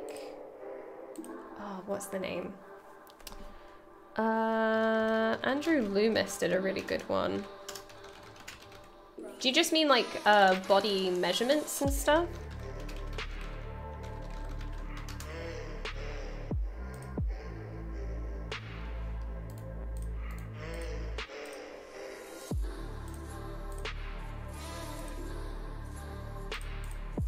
I mean, they're not particularly the most attractive thing to look at, but they're pretty good in measuring out like idealistic body proportion. So Andrew Loomis is a really good one to look at. Hey Thomas, it's just called Snip. It comes with Windows. So if you just type in snipping tool, it's just Windows. I think Joe's one is way better. I want to get Joe's, but I can't remember what it's called. I think it's sexy, you thought? Yeah, it's super sexy.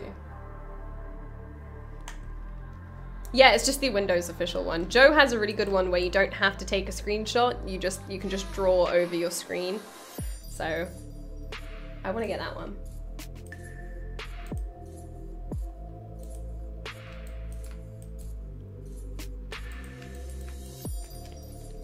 Oh, I was about to clean up this edge and be like, oh, I'm just gonna clean this up a bit. But you're not even gonna see it. I'm just cleaning it up for fun, I guess.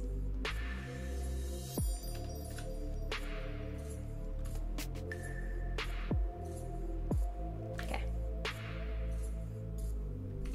Is it called Epic Pen? Is that what he said it's called?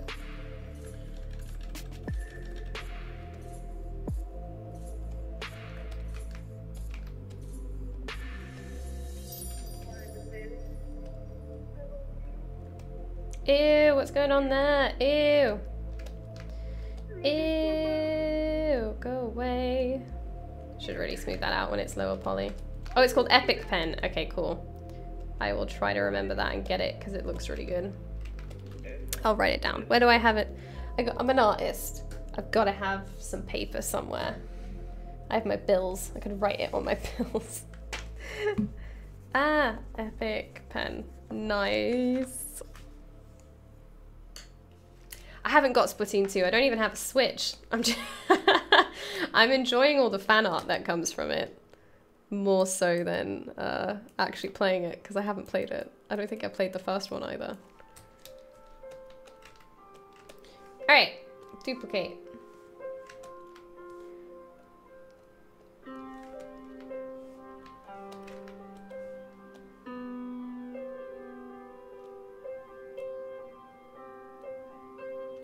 ZBrush. Apple Pen, PPAP.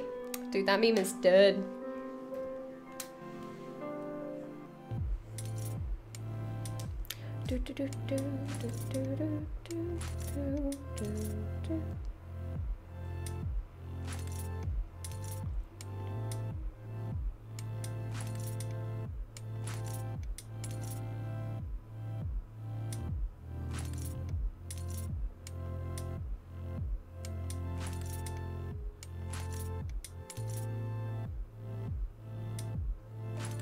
Did it do it? Nice. I'm just sat doing this, not even looking. Divide it up. Got this weird melty shape going on. Just make sure I give it some room to kind of project onto. Because you lost a little bit of form, but that's okay.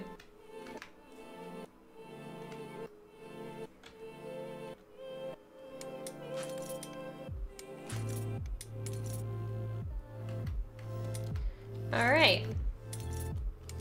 Save it first. No, I retopo pieces like this for sculpting, but not for game res, no. Game res stuff is all done by hand. I don't do that stuff automatically. As close as I get to doing it automatically is if I have like an arm, and I'll draw one line all the way down, and then I'll draw one line at the top, one line at the bottom, and then I say I want the radius to be 12 sides, and then you press enter and it does it for you.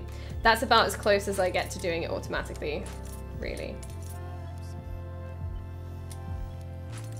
I'm an old timer. I do that stuff by hand. Might have to go get some water. Because well, I'm hungry. But hey, perfecto. Perfecto. I always like to have low res versions of stuff. I don't like to just keep DynaMesh versions of things the whole time. Looks kind of like it's looking at you a little bit. Just gonna sharpen that out.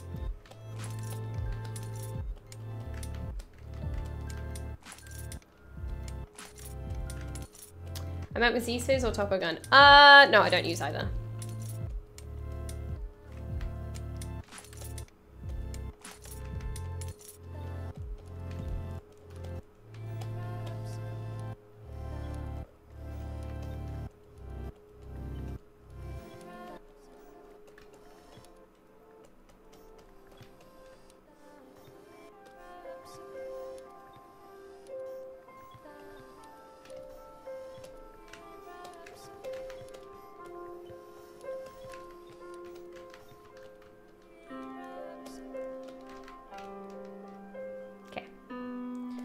Now we can delete this one because it's chewing up my computer. Now we have this one that can go low res, which is that. So if you DynaMeshed anything and you want your computer to have a little bit of an easier time, try to get ZBrush versions of everything. I don't think I have one for this one either. I think this one's just DynaMesh. Yeah. So we're gonna do that again. We're gonna bring this out. This we're going to move back in. So I'm going to do the same with this one. Going to duplicate it, go back up to the top. And then we're going to ZBrush it about, normally I do it at like 0.1, 0.2 or something. So quick question is, I'm working towards environmental modeling and sculpting. Do you have any recommendations for objects or things that I could sculpt in ZBrush for practice? I'm not sure on what ZBrush can be used for in regards to environments. So it'd be like props, anything organic. So you can do stuff like, oh man, there's so much you could do. Normally, if I want to practice, I'll take stuff from things online or things that are around me. So that mech piece I showed you in Maya, I got from a polycount forum where it was called like Hard Surface Challenge. And I just got it from there. But yeah, I guess take what you kind of find interesting and then just look at pictures. Normally I just look at like photography or something. I think when I started doing hard surface modeling, the very first thing I did as practice was this gear that my boss had on his desk. So I picked that up and I modeled that. And I think how I did it was I made like a sliver of it, like a slice of pie or something. Made the little sliver and then kind of like symmetried it all the way around and then welded it together. And that's how you do like repeating shapes and stuff. But yeah, I guess I would just start with something that you can actually see and maybe hold, get something from your house. And it might seem a little bit boring at first, but if it's just for practice, it doesn't have to be anything that particularly looks like impressive or super exciting, you know?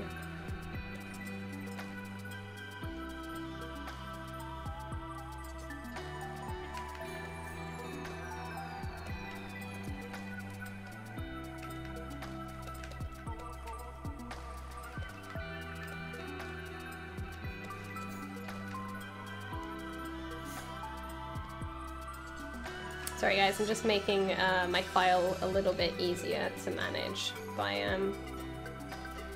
bringing this stuff in. Where's the back of this? I think that this is the back. Yeah. And that's also DynaMesh, so.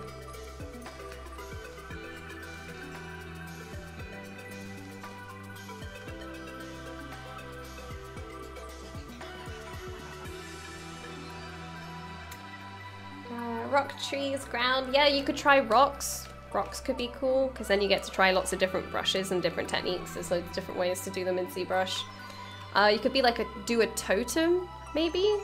Also, there's like really cool stylized books that people have designed online. I think I have a bunch on my Pinterest if you wanted to do more exciting stuff.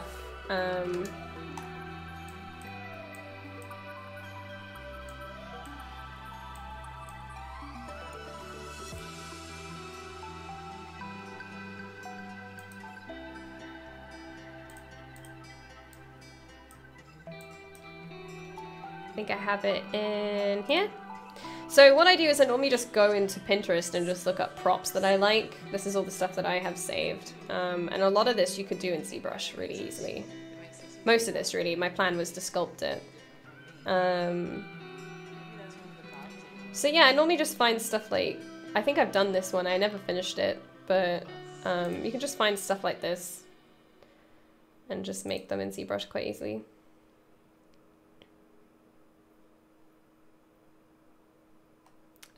Also, like Zolly said, you can add tasty details to stuff. So this kind of stuff's really cool. But yeah, you could just like model this out in Maya and then bring it into ZBrush, DynaMesh it, and bash some edges into it, make it feel more organic and natural rather than kind of like dealing with it just being really rigid like when you would model it in Maya. So Epic Pen looks nice, but it doesn't recognize my pen pressure. I'm not sure how I feel about that. Can you explain what DynaMesh actually does? How I understand it is it makes a low res of the high res.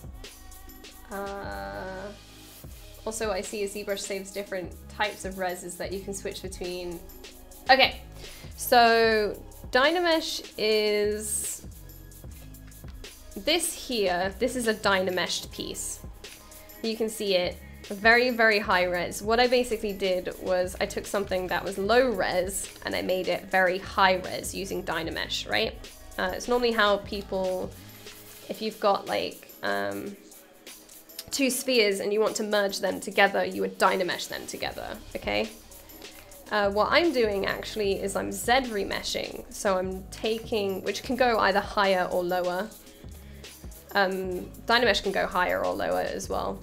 But people use DynaMesh to like join things together or make something low res, high res. And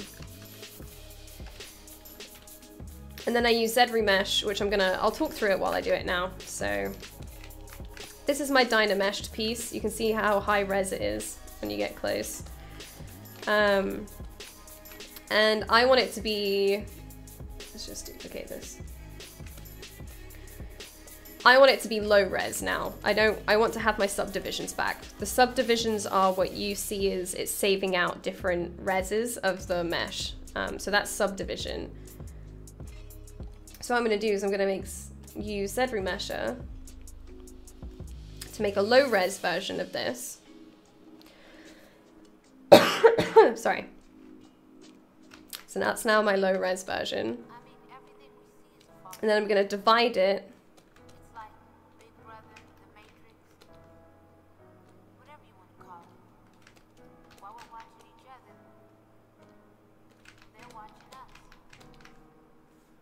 Turn off light Boolean. But it doesn't seem to be, there we go. So now I'm going to divide it up so then it's higher res again. But this just means that I have subdivisions, so I can switch between the subdivided mesh and different levels of that. And it just means that I can manipulate this geometry a lot easier if I have low res versions of it as well. And then what I'm going to do is project all the details of the DynaMeshed one onto my Z-remeshed version. Right, so now I've got these two. Then I'm going to go to my highest subdivision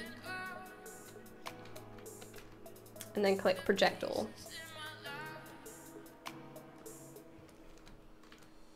There's a couple of issues.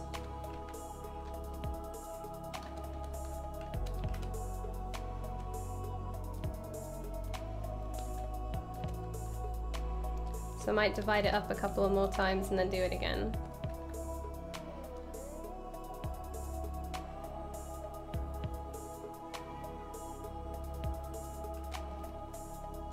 So now I have a mesh that has all of my subdivisions and the same details as the DynaMesh one. But I can switch now to something that's lower res and move it all around and then go back up. And then it'll look a lot smoother. Because if I were to move this around in this view, you can kind of see where I'm pulling it from. But if I were to do it from a lower res and then pull it, you won't notice. It looks much cleaner. So that's why you should really have like, that looks kind of cool actually. So you can see the difference between the two. That's why you should have like lower subdivisions. And it's just easier on your computer as well. Because what it does when you move around the view, you see, when I'm still, I see it in the higher subdivision. When I move, it puts it to one that's a lot lower so I can manage it. And it just makes my computer not die, basically.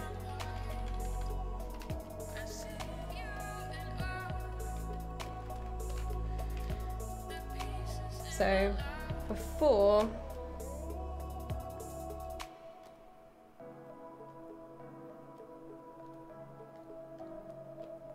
when I had this whole group on, it would be really slow, and now it seems to be handling it a lot better because I've probably made these a lot easier to manage. So that's a DynaMesh object. I think this is as well. Nope, that's not. This stuff is, you know, there's a lot of DynaMesh objects I need to make low res, but I won't do that now. How long have we been going for? 2 hours. Hey Sergey, how you doing?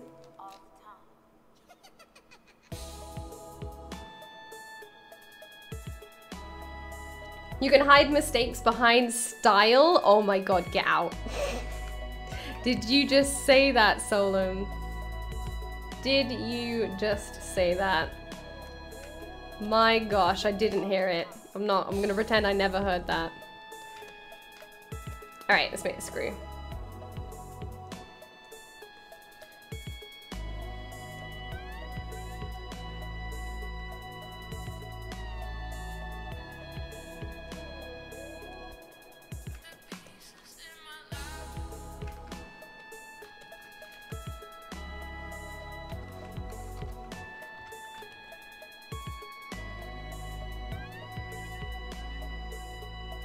Oh, it's quite flat actually.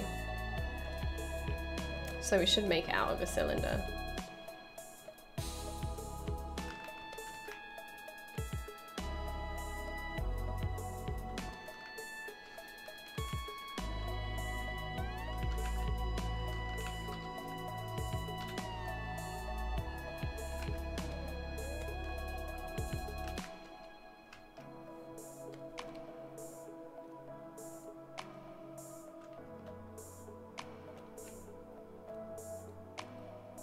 Delete the edge.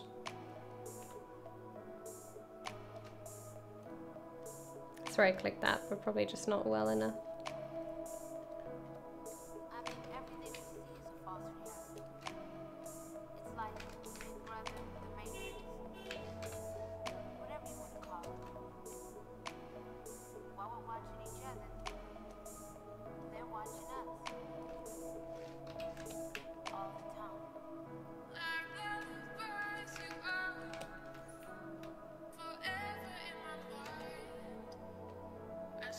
Just fence that in.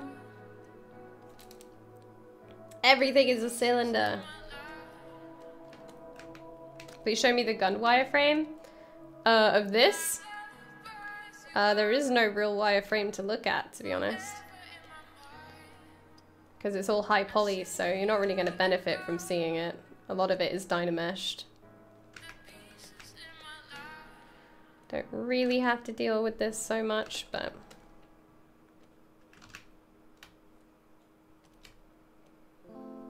just gonna fence it in anyway.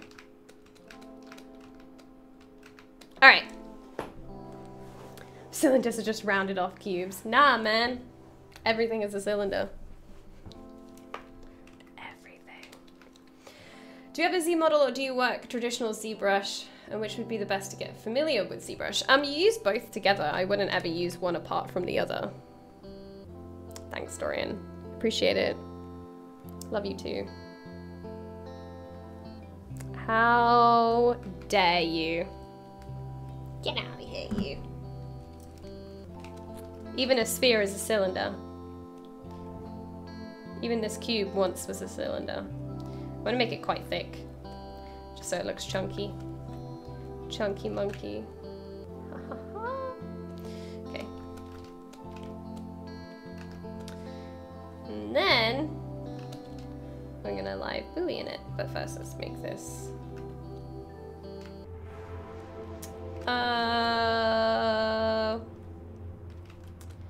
It won't let me do it. Oh well.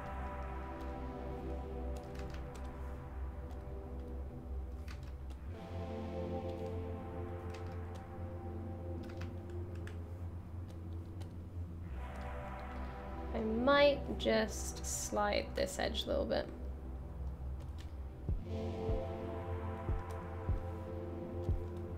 Just be like, ooh, just to soften that.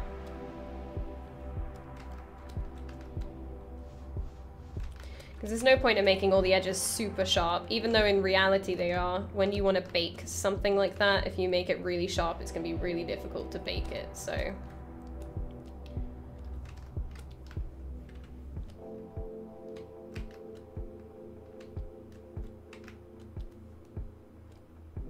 Make that a start group. Go to live Boolean, subtract that, bam.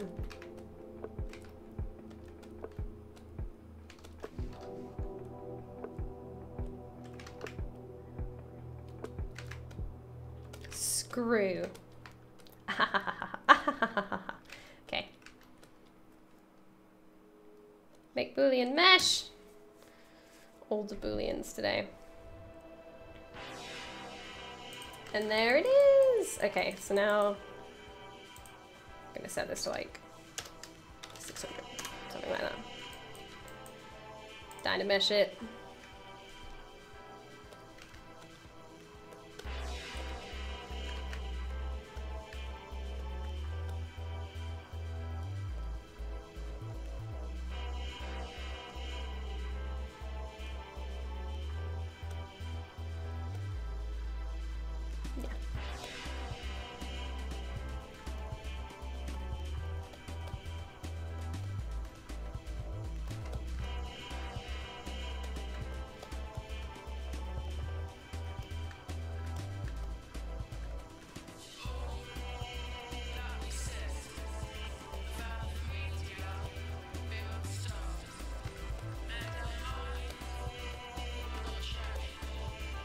How would you smooth heads inside? This way. I would DynaMesh it after and then smooth it out. There isn't a smoothing option in Live Boolean. I hope that it comes out though. But yeah, this is how, I asked like straight away, but yeah, I just smoothed it. And then DynaMesh it again. And then we can duplicate it, turn this one off. We're gonna do the same thing we've been doing all day. ZBrush it quite low.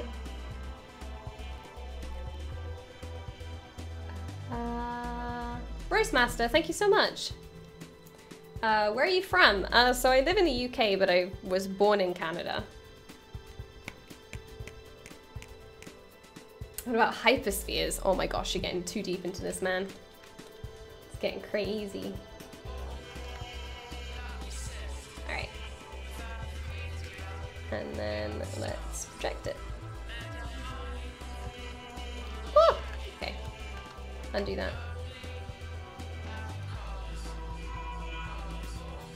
Up the distance a little bit.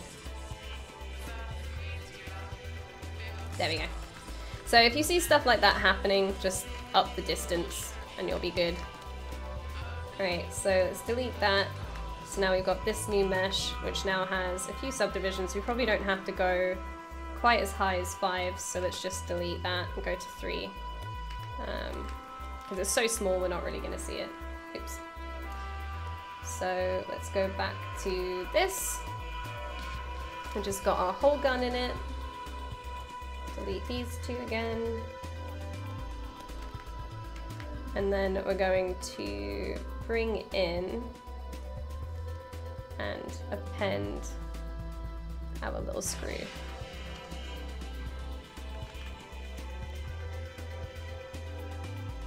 Which I don't think that that worked, so we're going to try again. Maybe I didn't click it properly.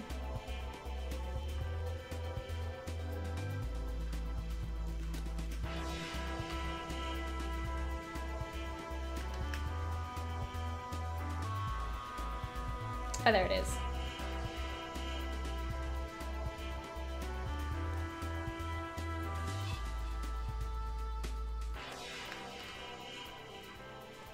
So there's our screw. What I'm going to do is keep it down here so I can use it again all that I want.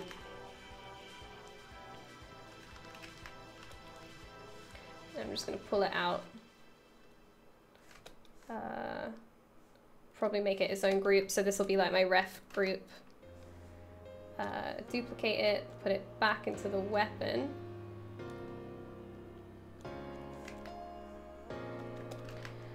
And then we're going to turn off symmetry. Rotate it, mirror and weld. Oops, okay, apparently not. Save it, so we can freeze subdivision levels.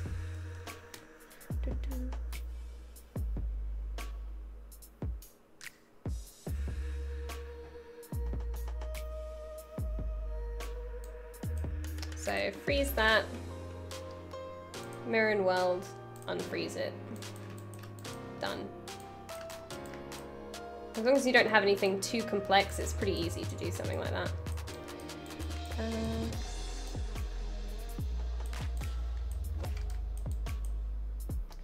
And then,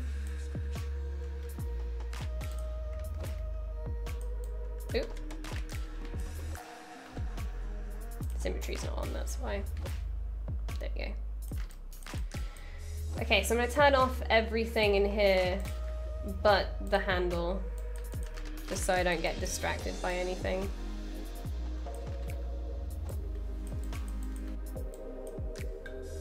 I'm just gonna put this in here.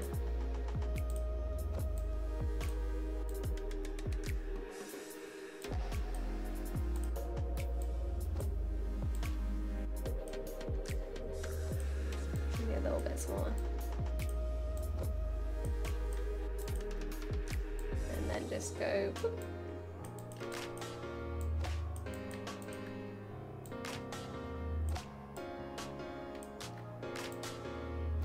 Probably want to sink it in or something.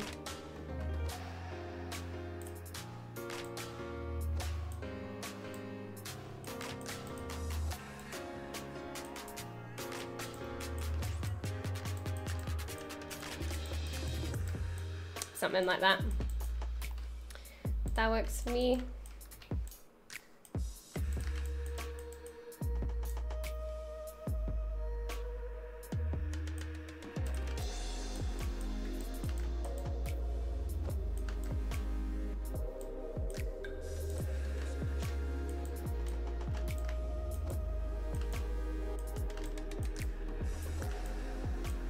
Yeah, just a small detail. I guess I'm not really at the detailing stage yet. I still need to get all of the large elements in.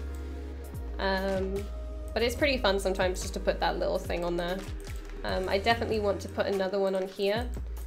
I did that on my felt weapon. I'll see if I can get an image of it. In here. I did it on this one.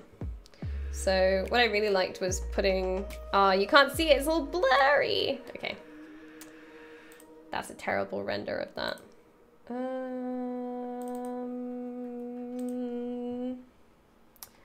Do I have one just for the weapon? Weapons, renders. Oh, that's a PNG. No, Photoshop, go away.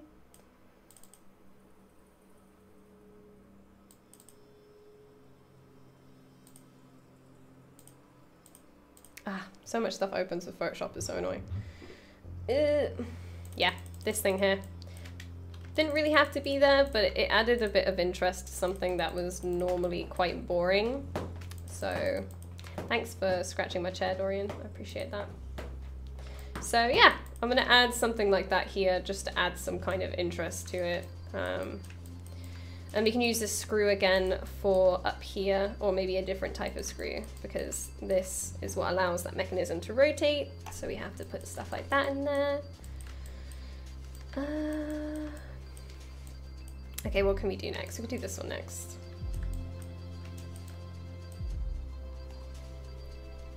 Shauna, how you doing? Hey Vsauce, hey Vsauce Michael here. Oh my gosh, I love it. Might be a silly question, but I never understood what's the purpose of freezing subdivisions. What's the use of it?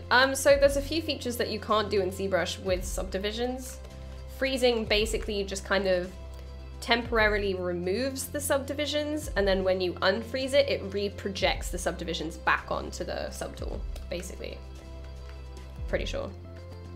But yeah, it's just a way of kind of saying, you can't do that, and I'm like, yeah, I can. Freezing subdivisions. Probably gonna bring that down, because that doesn't need to be that high res right now. Okay, which part should we do? I did want to redo this bunny ear thing, so we can redo that.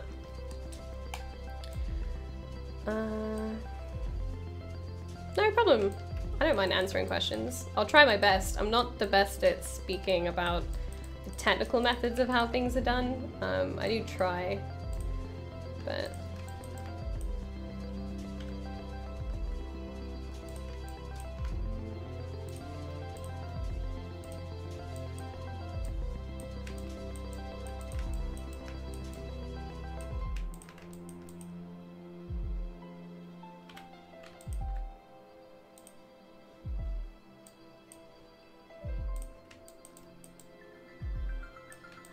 So yeah, earlier when it said that I couldn't mirror and weld something because I had subdivisions, I just froze them to be like, yeah, I can.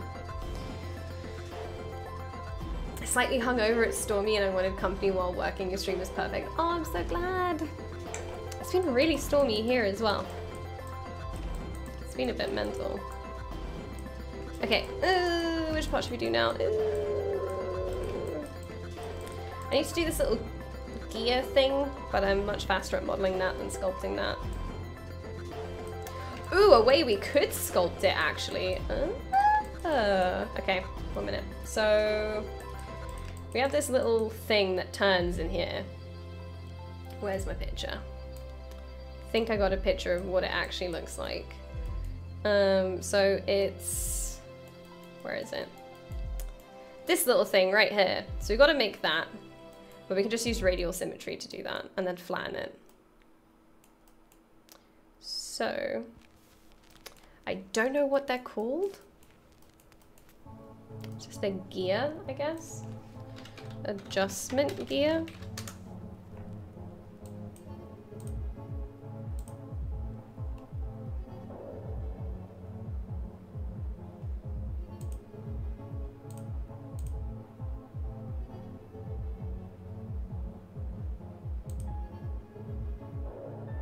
Doesn't the mirror from the subtool plugin work with subdivisions?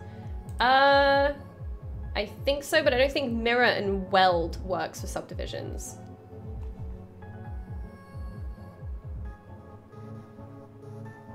Yeah, you can mirror stuff with subdivisions really easily, but you can't weld it as well. So I have a mirror option. It's like down in here. So I normally just like flip stuff quite a lot, but I don't think you can weld it. What's this little thingy called?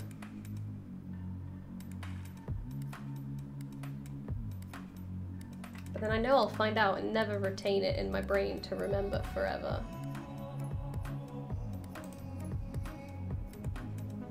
What's the gun for? The gun is just for fun.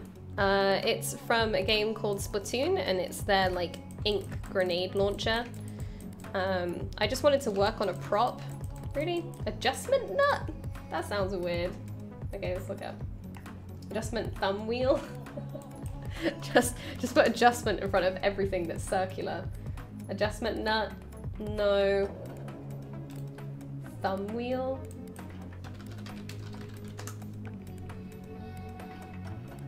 No.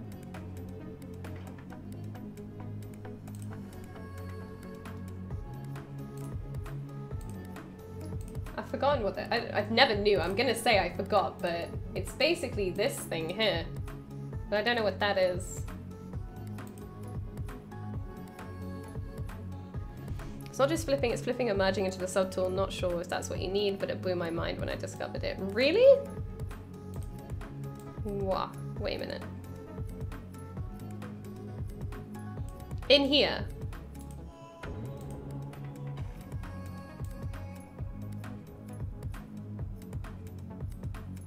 Adjustment cylinder, adjustment sphere knob, adjustment lemon, adjustment bureau. Okay. I'm gonna try them all. Adjustment cylinder, no. What are they? Gear button, Fifth image in a row. Okay, one minute. Adjustment thumb wheel comes up with something for you. No plugins. Oh, subtool master. Okay, plugin. Subtool master. Mirror. Okay. Interesting.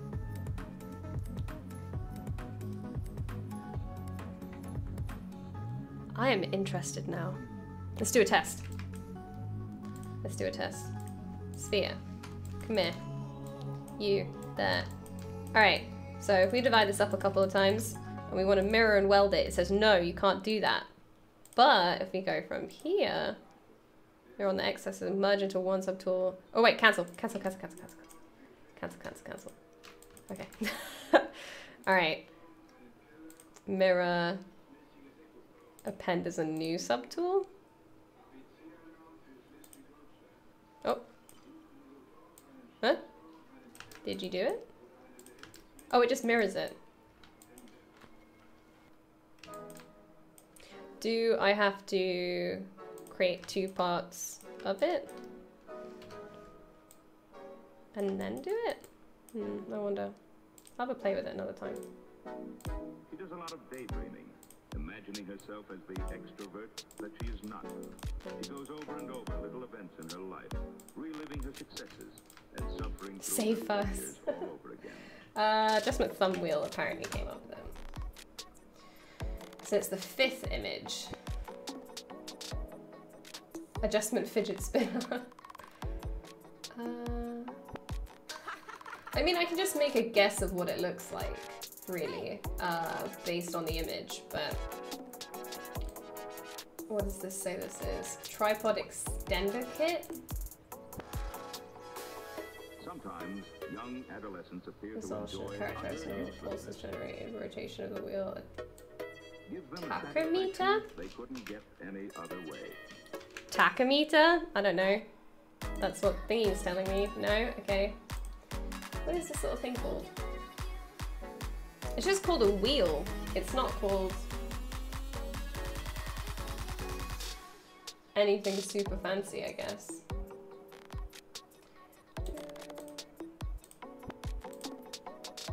This is a Splatoon gun. This song is Peach Rings by Limpid.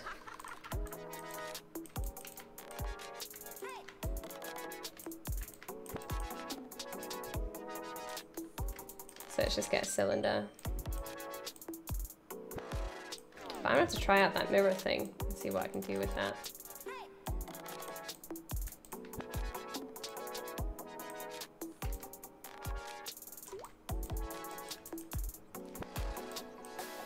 But they talk about another kind of world.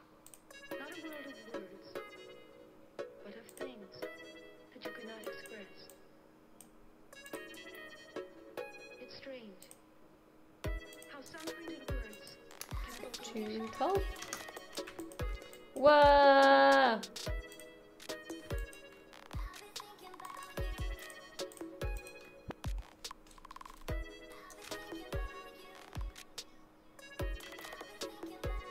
Guess that doesn't work. How does it happen?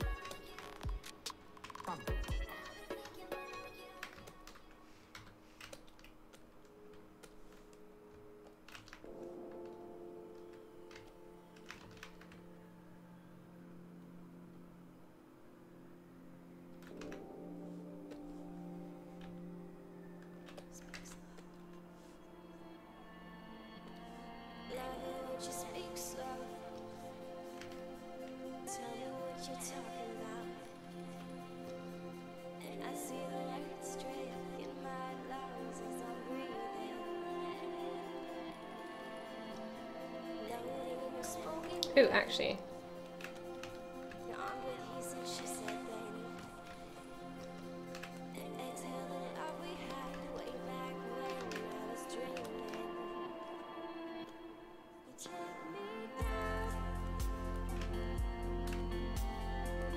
Just gonna do it with a plane instead.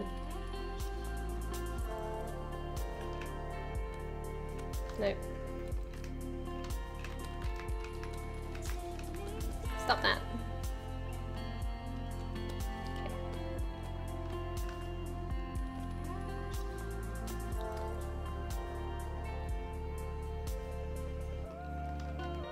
Kind of has to match the amount that's going all the way around, I guess.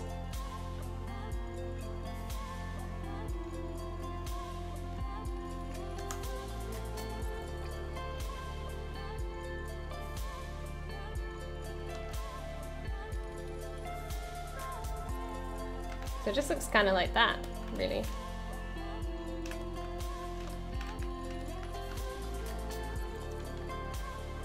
But it looks like it has some that are bigger and some that are smaller. If we look at this one, where is it? Where do you go? There it is.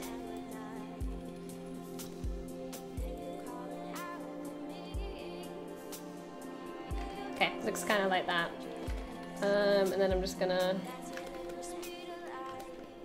turn off symmetry. Should put the radial there as well, actually. Where'd you go? There. Alright. So something there. Use edge loop. She did finish the mermaid, it looks amazing. You have to put on local symmetry for it to work properly. Yeah, probably.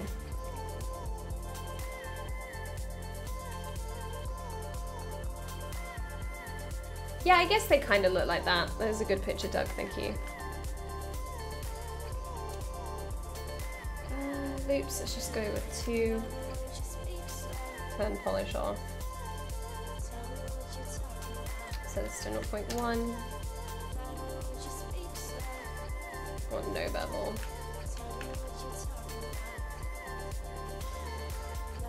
Let's make this one.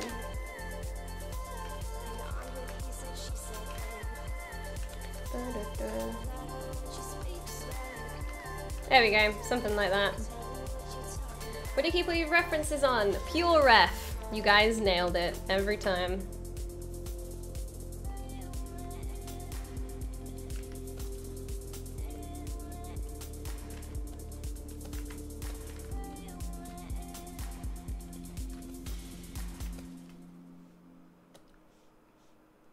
Alright, then I'm just going to DynaMesh this so I can smooth it out. Should have saved first.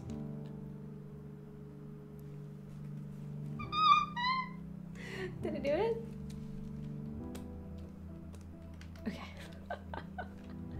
Oh, I was scared. So scared.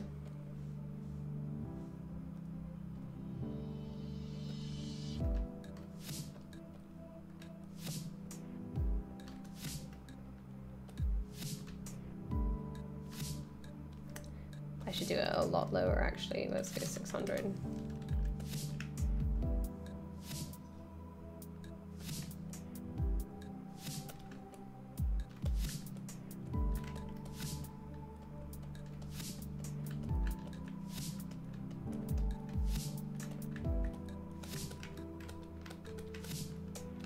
There you go, some kind of wheel thingy.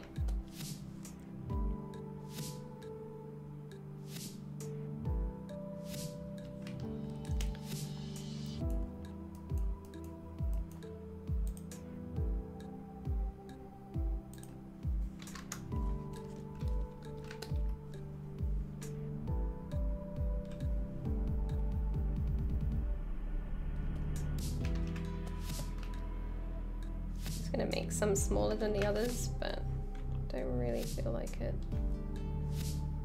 Ooh. Ooh.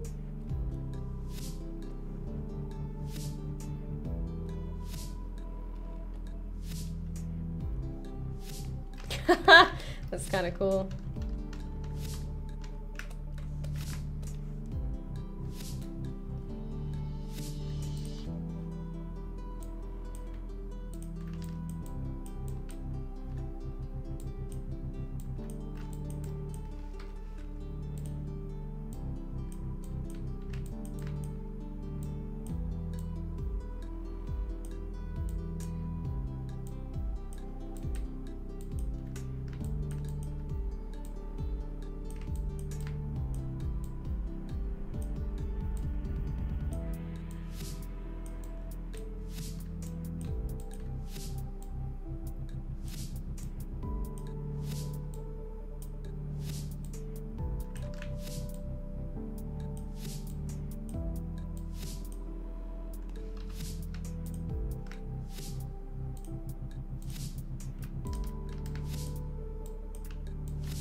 There it is.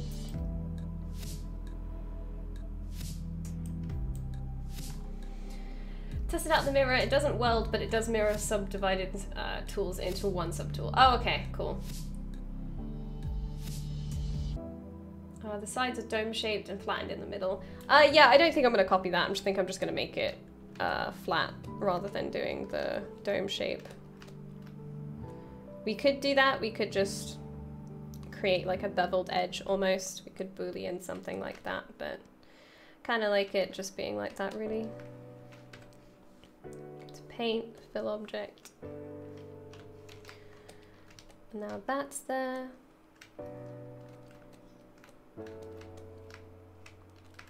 Let's fix this piece up.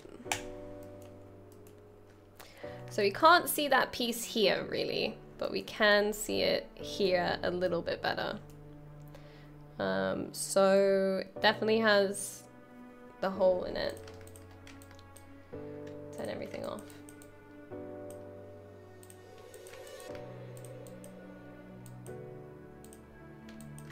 Oh yeah, I remember that is a little bit funny. I might export this out and fix that geo up. So I might export this out and bring this geo down by hand.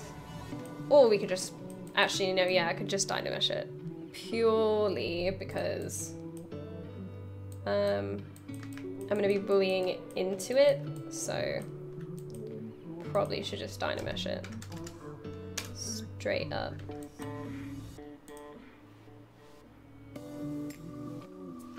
Should save first, always regret it after I do it.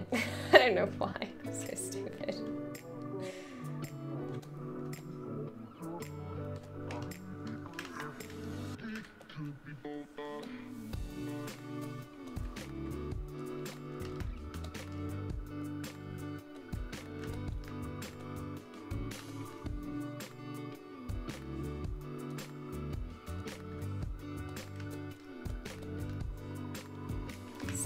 Save first. 13, go. Yeah, I need to put it quite high because I think this is really big. This is quite a big mesh, so I have to put the resolution for DynaMesh quite high as well. To compensate.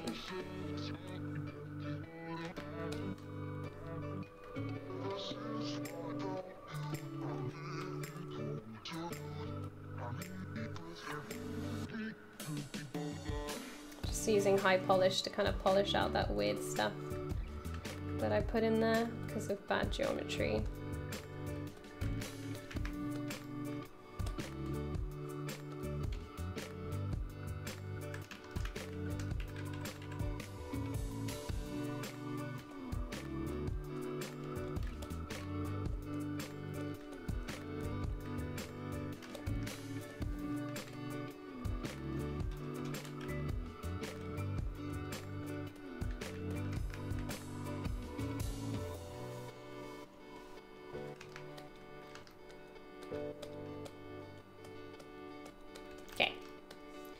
I'm gonna bring this out. I'm gonna make it a stock group.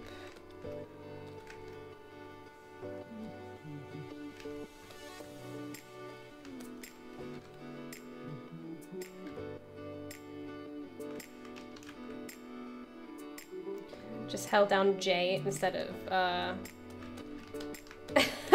I held down J, which is the snap for Maya, instead of holding down Shift.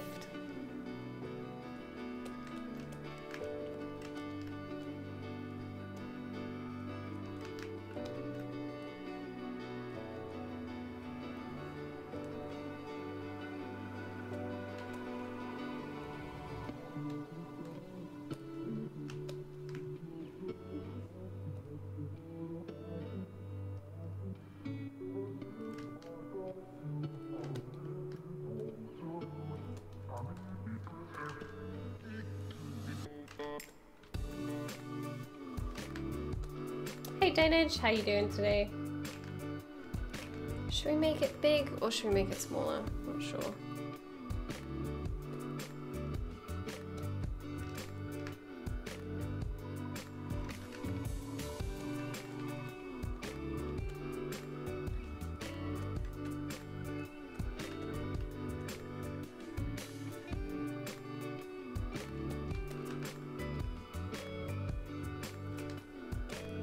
And then I'm just gonna smooth this out.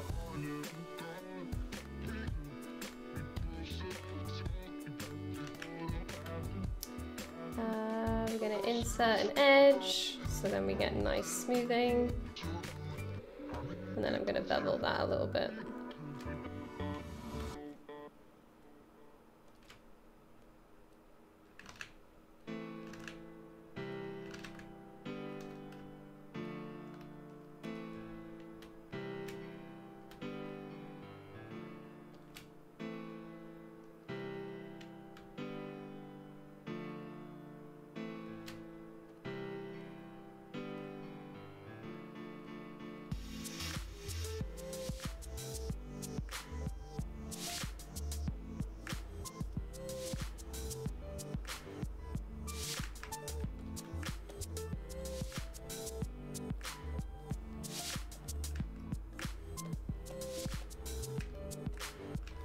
That looks a bit smoother.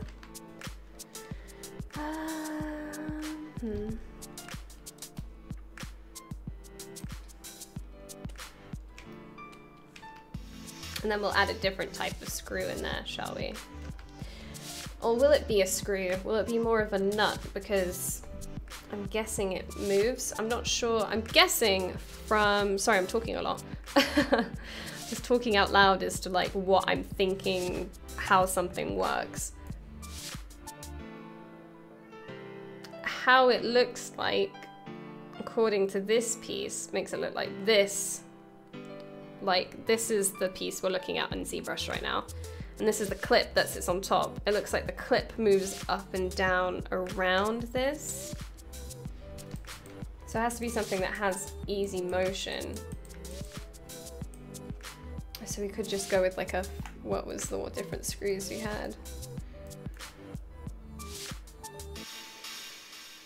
don't think we'll need any of these.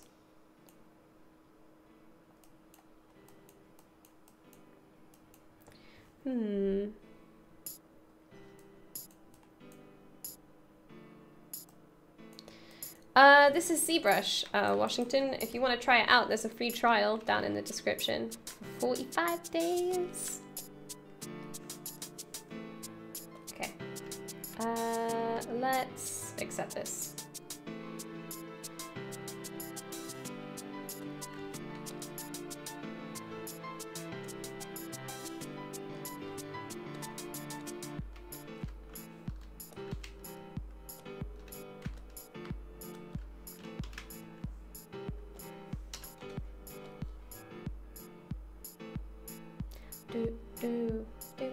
Gosh, today has gone by so fast. I don't think I've done much. I say that every time, but today has gone so fast. Let's put this back up to 800. DynaMesh it.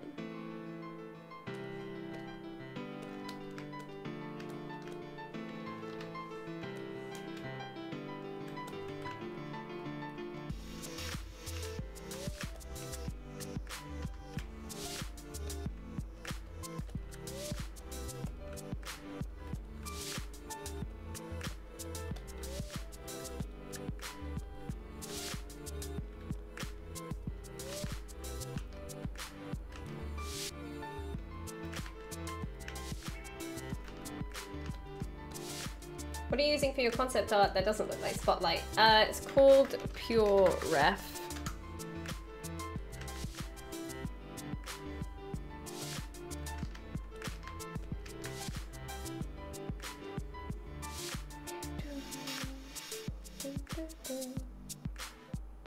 Trusty ZBrush, I love you.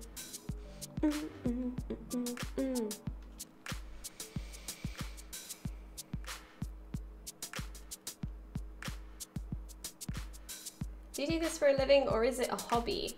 I model for a living. I'm a game artist. Let's divide this up a couple times.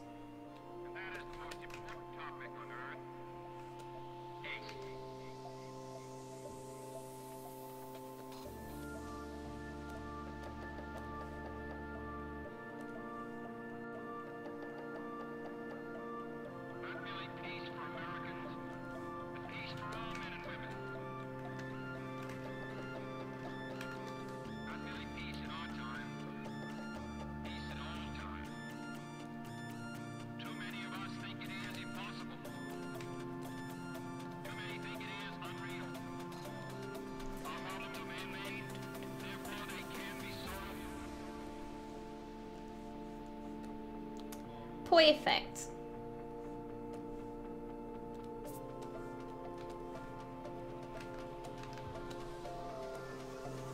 It's not the best geometry, but it does the job. What? Why do you keep sticking your butt in my face?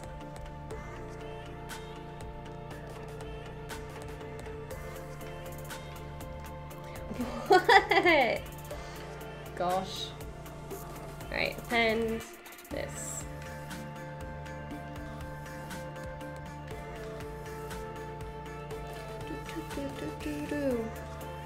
What do you want? Can you not, please? I need to do some work. Be gone. Come on. Go take your butt somewhere else. Be gone, sir. He's just looking at me like, no. I'm not going anywhere. Yes, all the Dorian emotes. Can you tell us something about how long it took for you to learn? How long it took for you to learn to model? Do you use other tools in ZBrush, and was it enough just to stick with one? Oh gosh, I use so much software. I use so much software. Okay, let's just look at what's on my startup straight away. So as a part of my pipeline, and this is me saying I can't just stick with one because they all work together to create an end product. But I use ZBrush for high poly, Maya for modeling, and then I use Marmoset for rendering, Quixel for texturing, Photoshop for texturing, and then I use 3D Coat for texturing and also Retoppo, and then I use... There's a bunch of tools I use, and then for baking I use Marmoset, but sometimes I use Nold, and then I also use, at work we use Unity as our game engine, but I have used Unreal before. Then a lot of Illustrator as well. But yeah, it's, for me it's just like whatever I need to get the job done the fastest is the one that I use. I don't use SolidWorks, no. Dorian doesn't want to be modeled. Yeah, and I've used 3ds Max. I studied in 3ds Max, but I've been using Maya for 2.5 years now.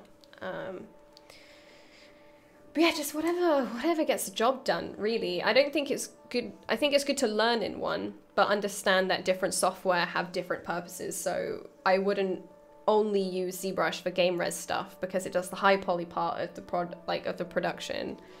But then I would use Maya for the game part of the model, you know? Like, they do two very different things. Have you considered Substance Painter? Yes, but I prefer Quixel. Quixel just has a huge library of materials, like I love them. And also, the only thing I don't like about it is the loading times. It loads for a very long time. I'm not sure if Substance Painter is any better with that. But Quixel definitely has a lot of loading because it's basically, because it uses Photoshop, so it uses all the filters that Photoshop has, and everything you want to do, it passes through all these filters, so it has to load them as it does it, and it's kind of like just takes a long time. But I think it is enough to stick with one, but pick the right one, you know. I think Joe has a very good point. Anybody has a good point. I've heard it a lot. It's not just Joe, but Joe streams to Pixologic. If you want to work in games, don't just show sculptures, because that only shows you can do one part of the workflow that they need you to do. So in that sense, I wouldn't say just to stick with one. You need to be able to adapt to lots of different software, because some software just does it better than others. Or you'll just feel more comfortable in it than others, you know. What am I doing? I'm thinking. This thing. Oh yeah, this connects somehow to it. I'm not sure how this connects to this. Well, let's just really quickly get the whatever is in there in there.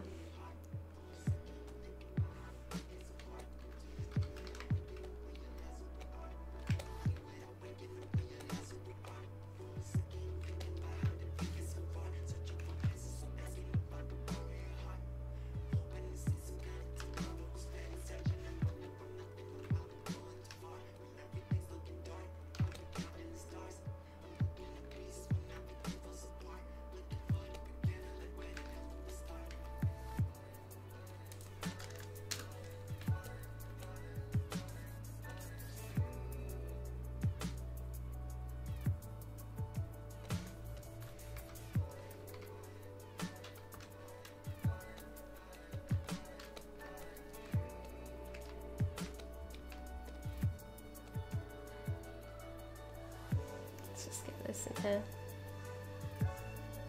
Meow.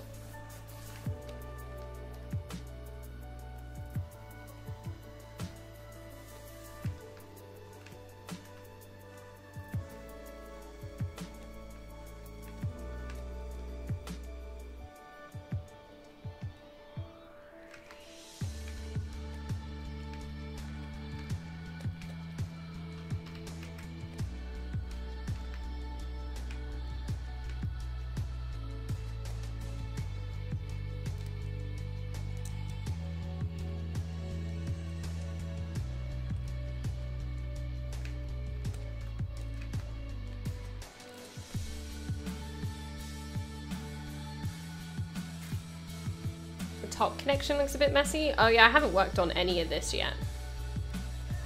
You can kind of tell which parts I've worked on and which parts I haven't. If they're not like at, I guess if they're not at like this kind of quality, then it's not done.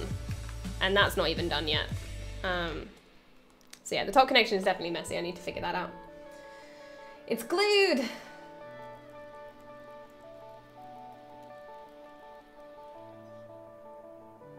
I use both for game sci-fi panels, and I like to use Quixel for painting directly onto models. I use Substance. Yeah, a lot of people use both.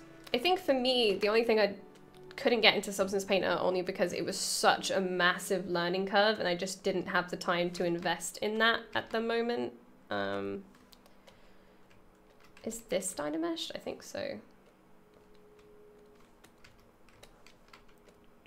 No, okay, that's just dynamic. Okay, sweet.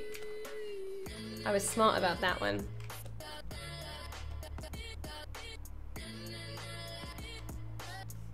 You can hide part of your model and paint. Quixel needs that so bad. I was struggling with that before. We have like eyes or something in the same mesh.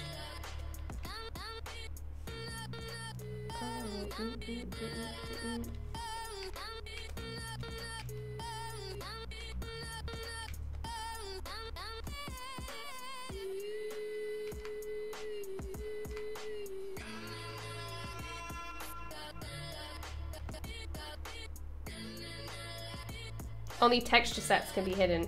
See, I thought so. I didn't think that you could hide like an element or something. But yeah, you can do that in Quixel as well if it's a different texture set.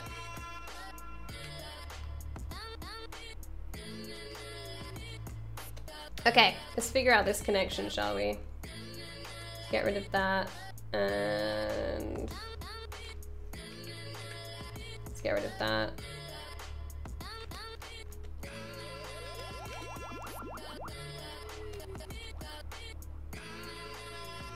You can't hide per object. I didn't think so. I wish you could. That is a thing that needs to happen, but... okay. So, I need to figure out how this mechanism works. I've just blocked everything in with squares right now. But we've only... oh, crap. We've only got 15 minutes left. So... I'm going to say that this is a cylinder that goes all the way through. Which connects to this part.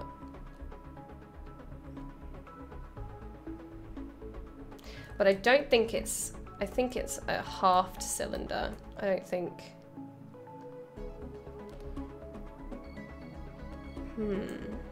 Just trying to think how this then connects to the rest of the gun.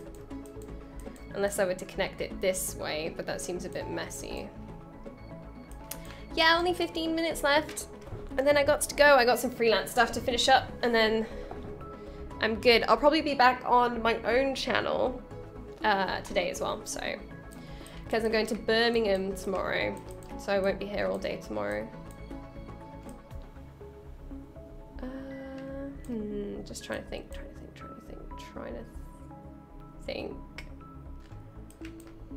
You don't want to attach it to the handle. I was thinking, do I attach it to the handle? But then there's a lot attached to that.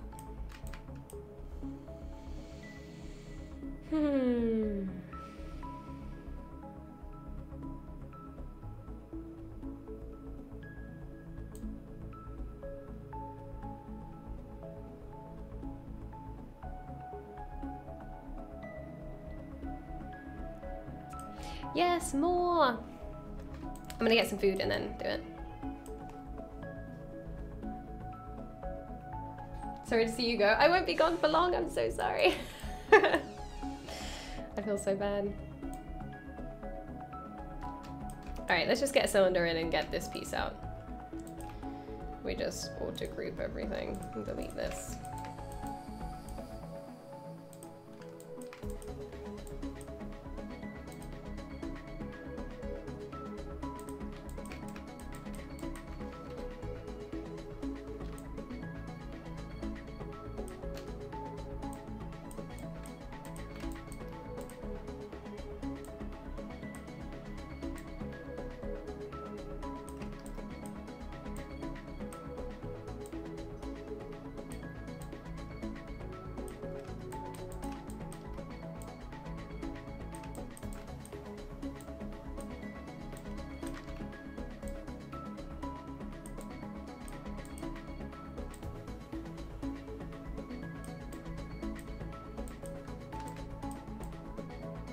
Yeah, I'm coming back after food. It won't be long.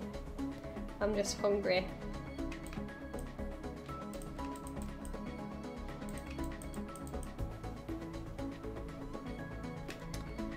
I'm just gonna insert an edge. Oop. Just to stop it from collapsing into oblivion when I divide it.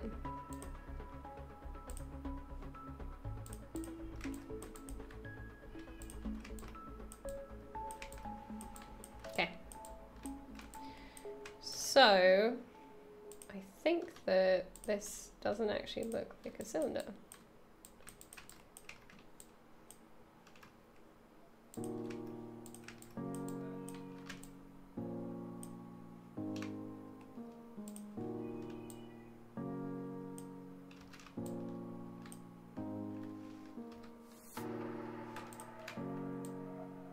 I think it actually kind of looks like that.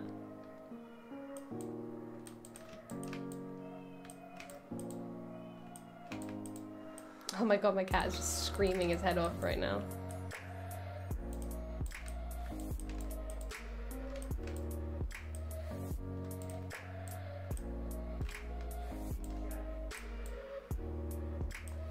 What's the best way I'm learning ZBrush? You mean what's the best way to learn? How do you learn? Do you learn better by like reading and writing or by like doing? Because I find that personally I learn better. Wow, need to learn English first. I learn better by doing. I'm quite a destructive learner. I kind of have to get my hands dirty in a way and just really mess around with what tools I have and break them. That's kind of how I learn how to do stuff anyway. I'm not the best.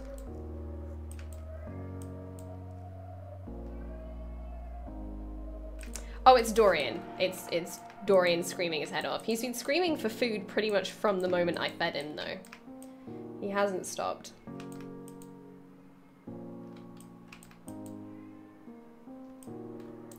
Doesn't feel like I like the position of that. Yeah, it's a bit better.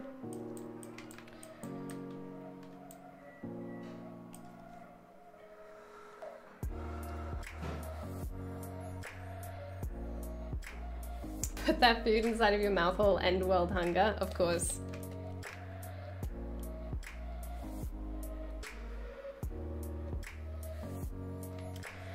Still trying to think how I'm gonna connect it to the whole of the gun, because it's kind of floaty.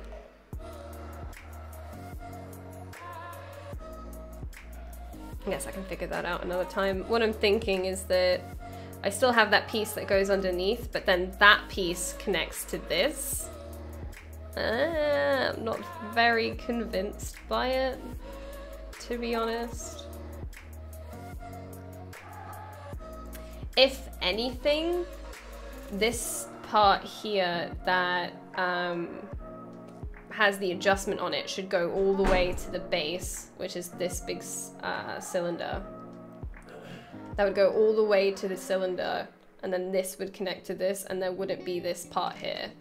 So it would extend using this part, but not this part. So what I'm thinking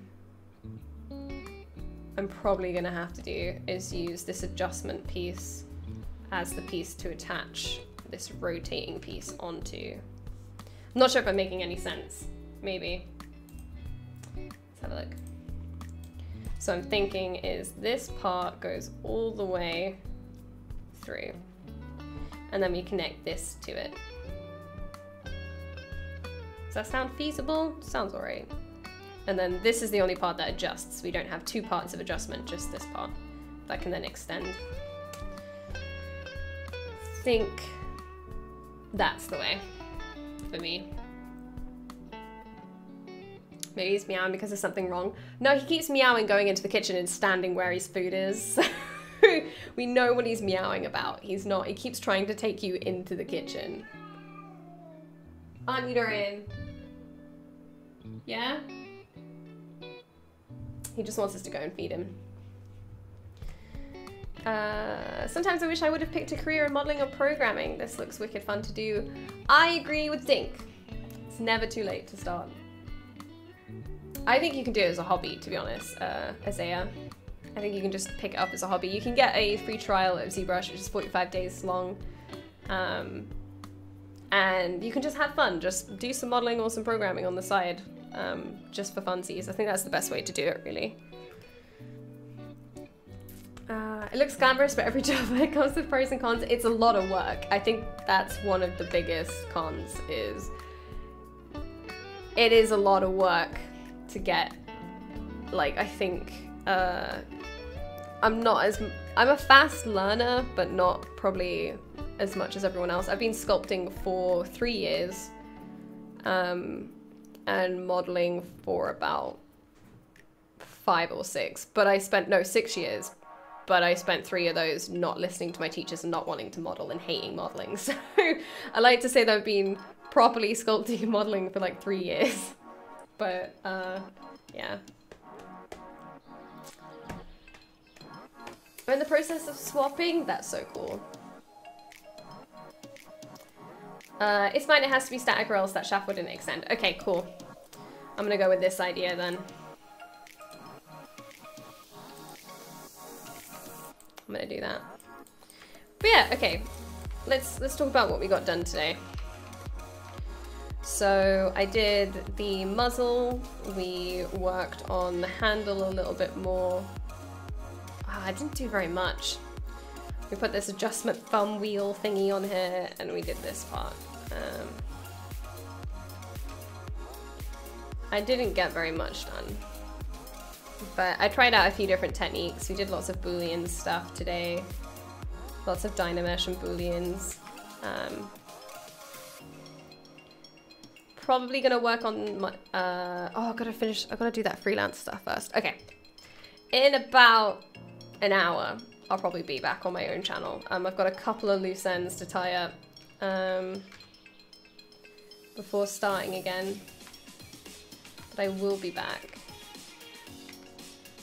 And yeah.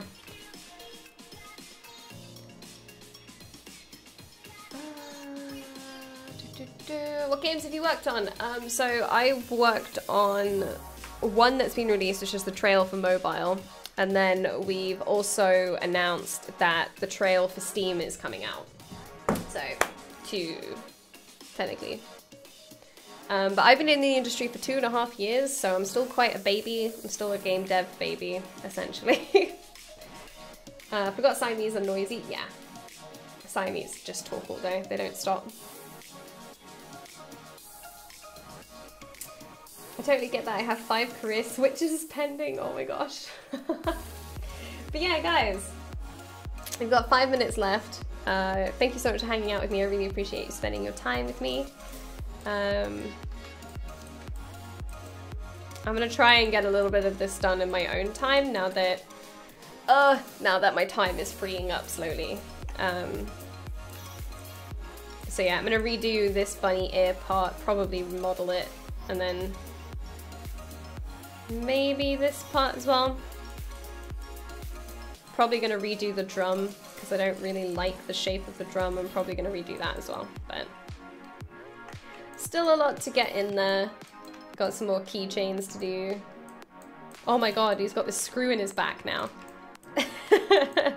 Look at him. He's got this screw in him now. But yeah. Oh, maybe Yone, maybe. Hopefully. Yeah, I really hate this bunny ear thing. It's really pulling the whole thing down, so I need to redo that. But anyway, thank you so much for hanging out with me today, guys. If you want to catch me on my own stream, it's at Unicorn Dev. I'm hopefully going to be streaming in about an hour, and my schedule should be resuming at the same 3 days a week that I normally do next week. So that's when that's all going to be starting up as normal, right? So that's going to be going totally fine. If you want to find me on Twitter, it's Unicorn Dev Games as well. And ArtStation is Shayleen Hulbert. So next we have... Who's on next? Tamara's on next. He's my Saturday buddy. Tamara's my Saturday buddy. So Tamara's going to be working on his 2B figurine with, at 12 PM PT, figurine and 3D printing. And then on Sunday we have Pierre, who's also, I think, does Pierre also do? No, Pierre does sci-fi characters. Okay. So that's on Sunday, and I will see you guys next week or in about an hour or so on my own channel. So have a good weekend, everyone. Bye!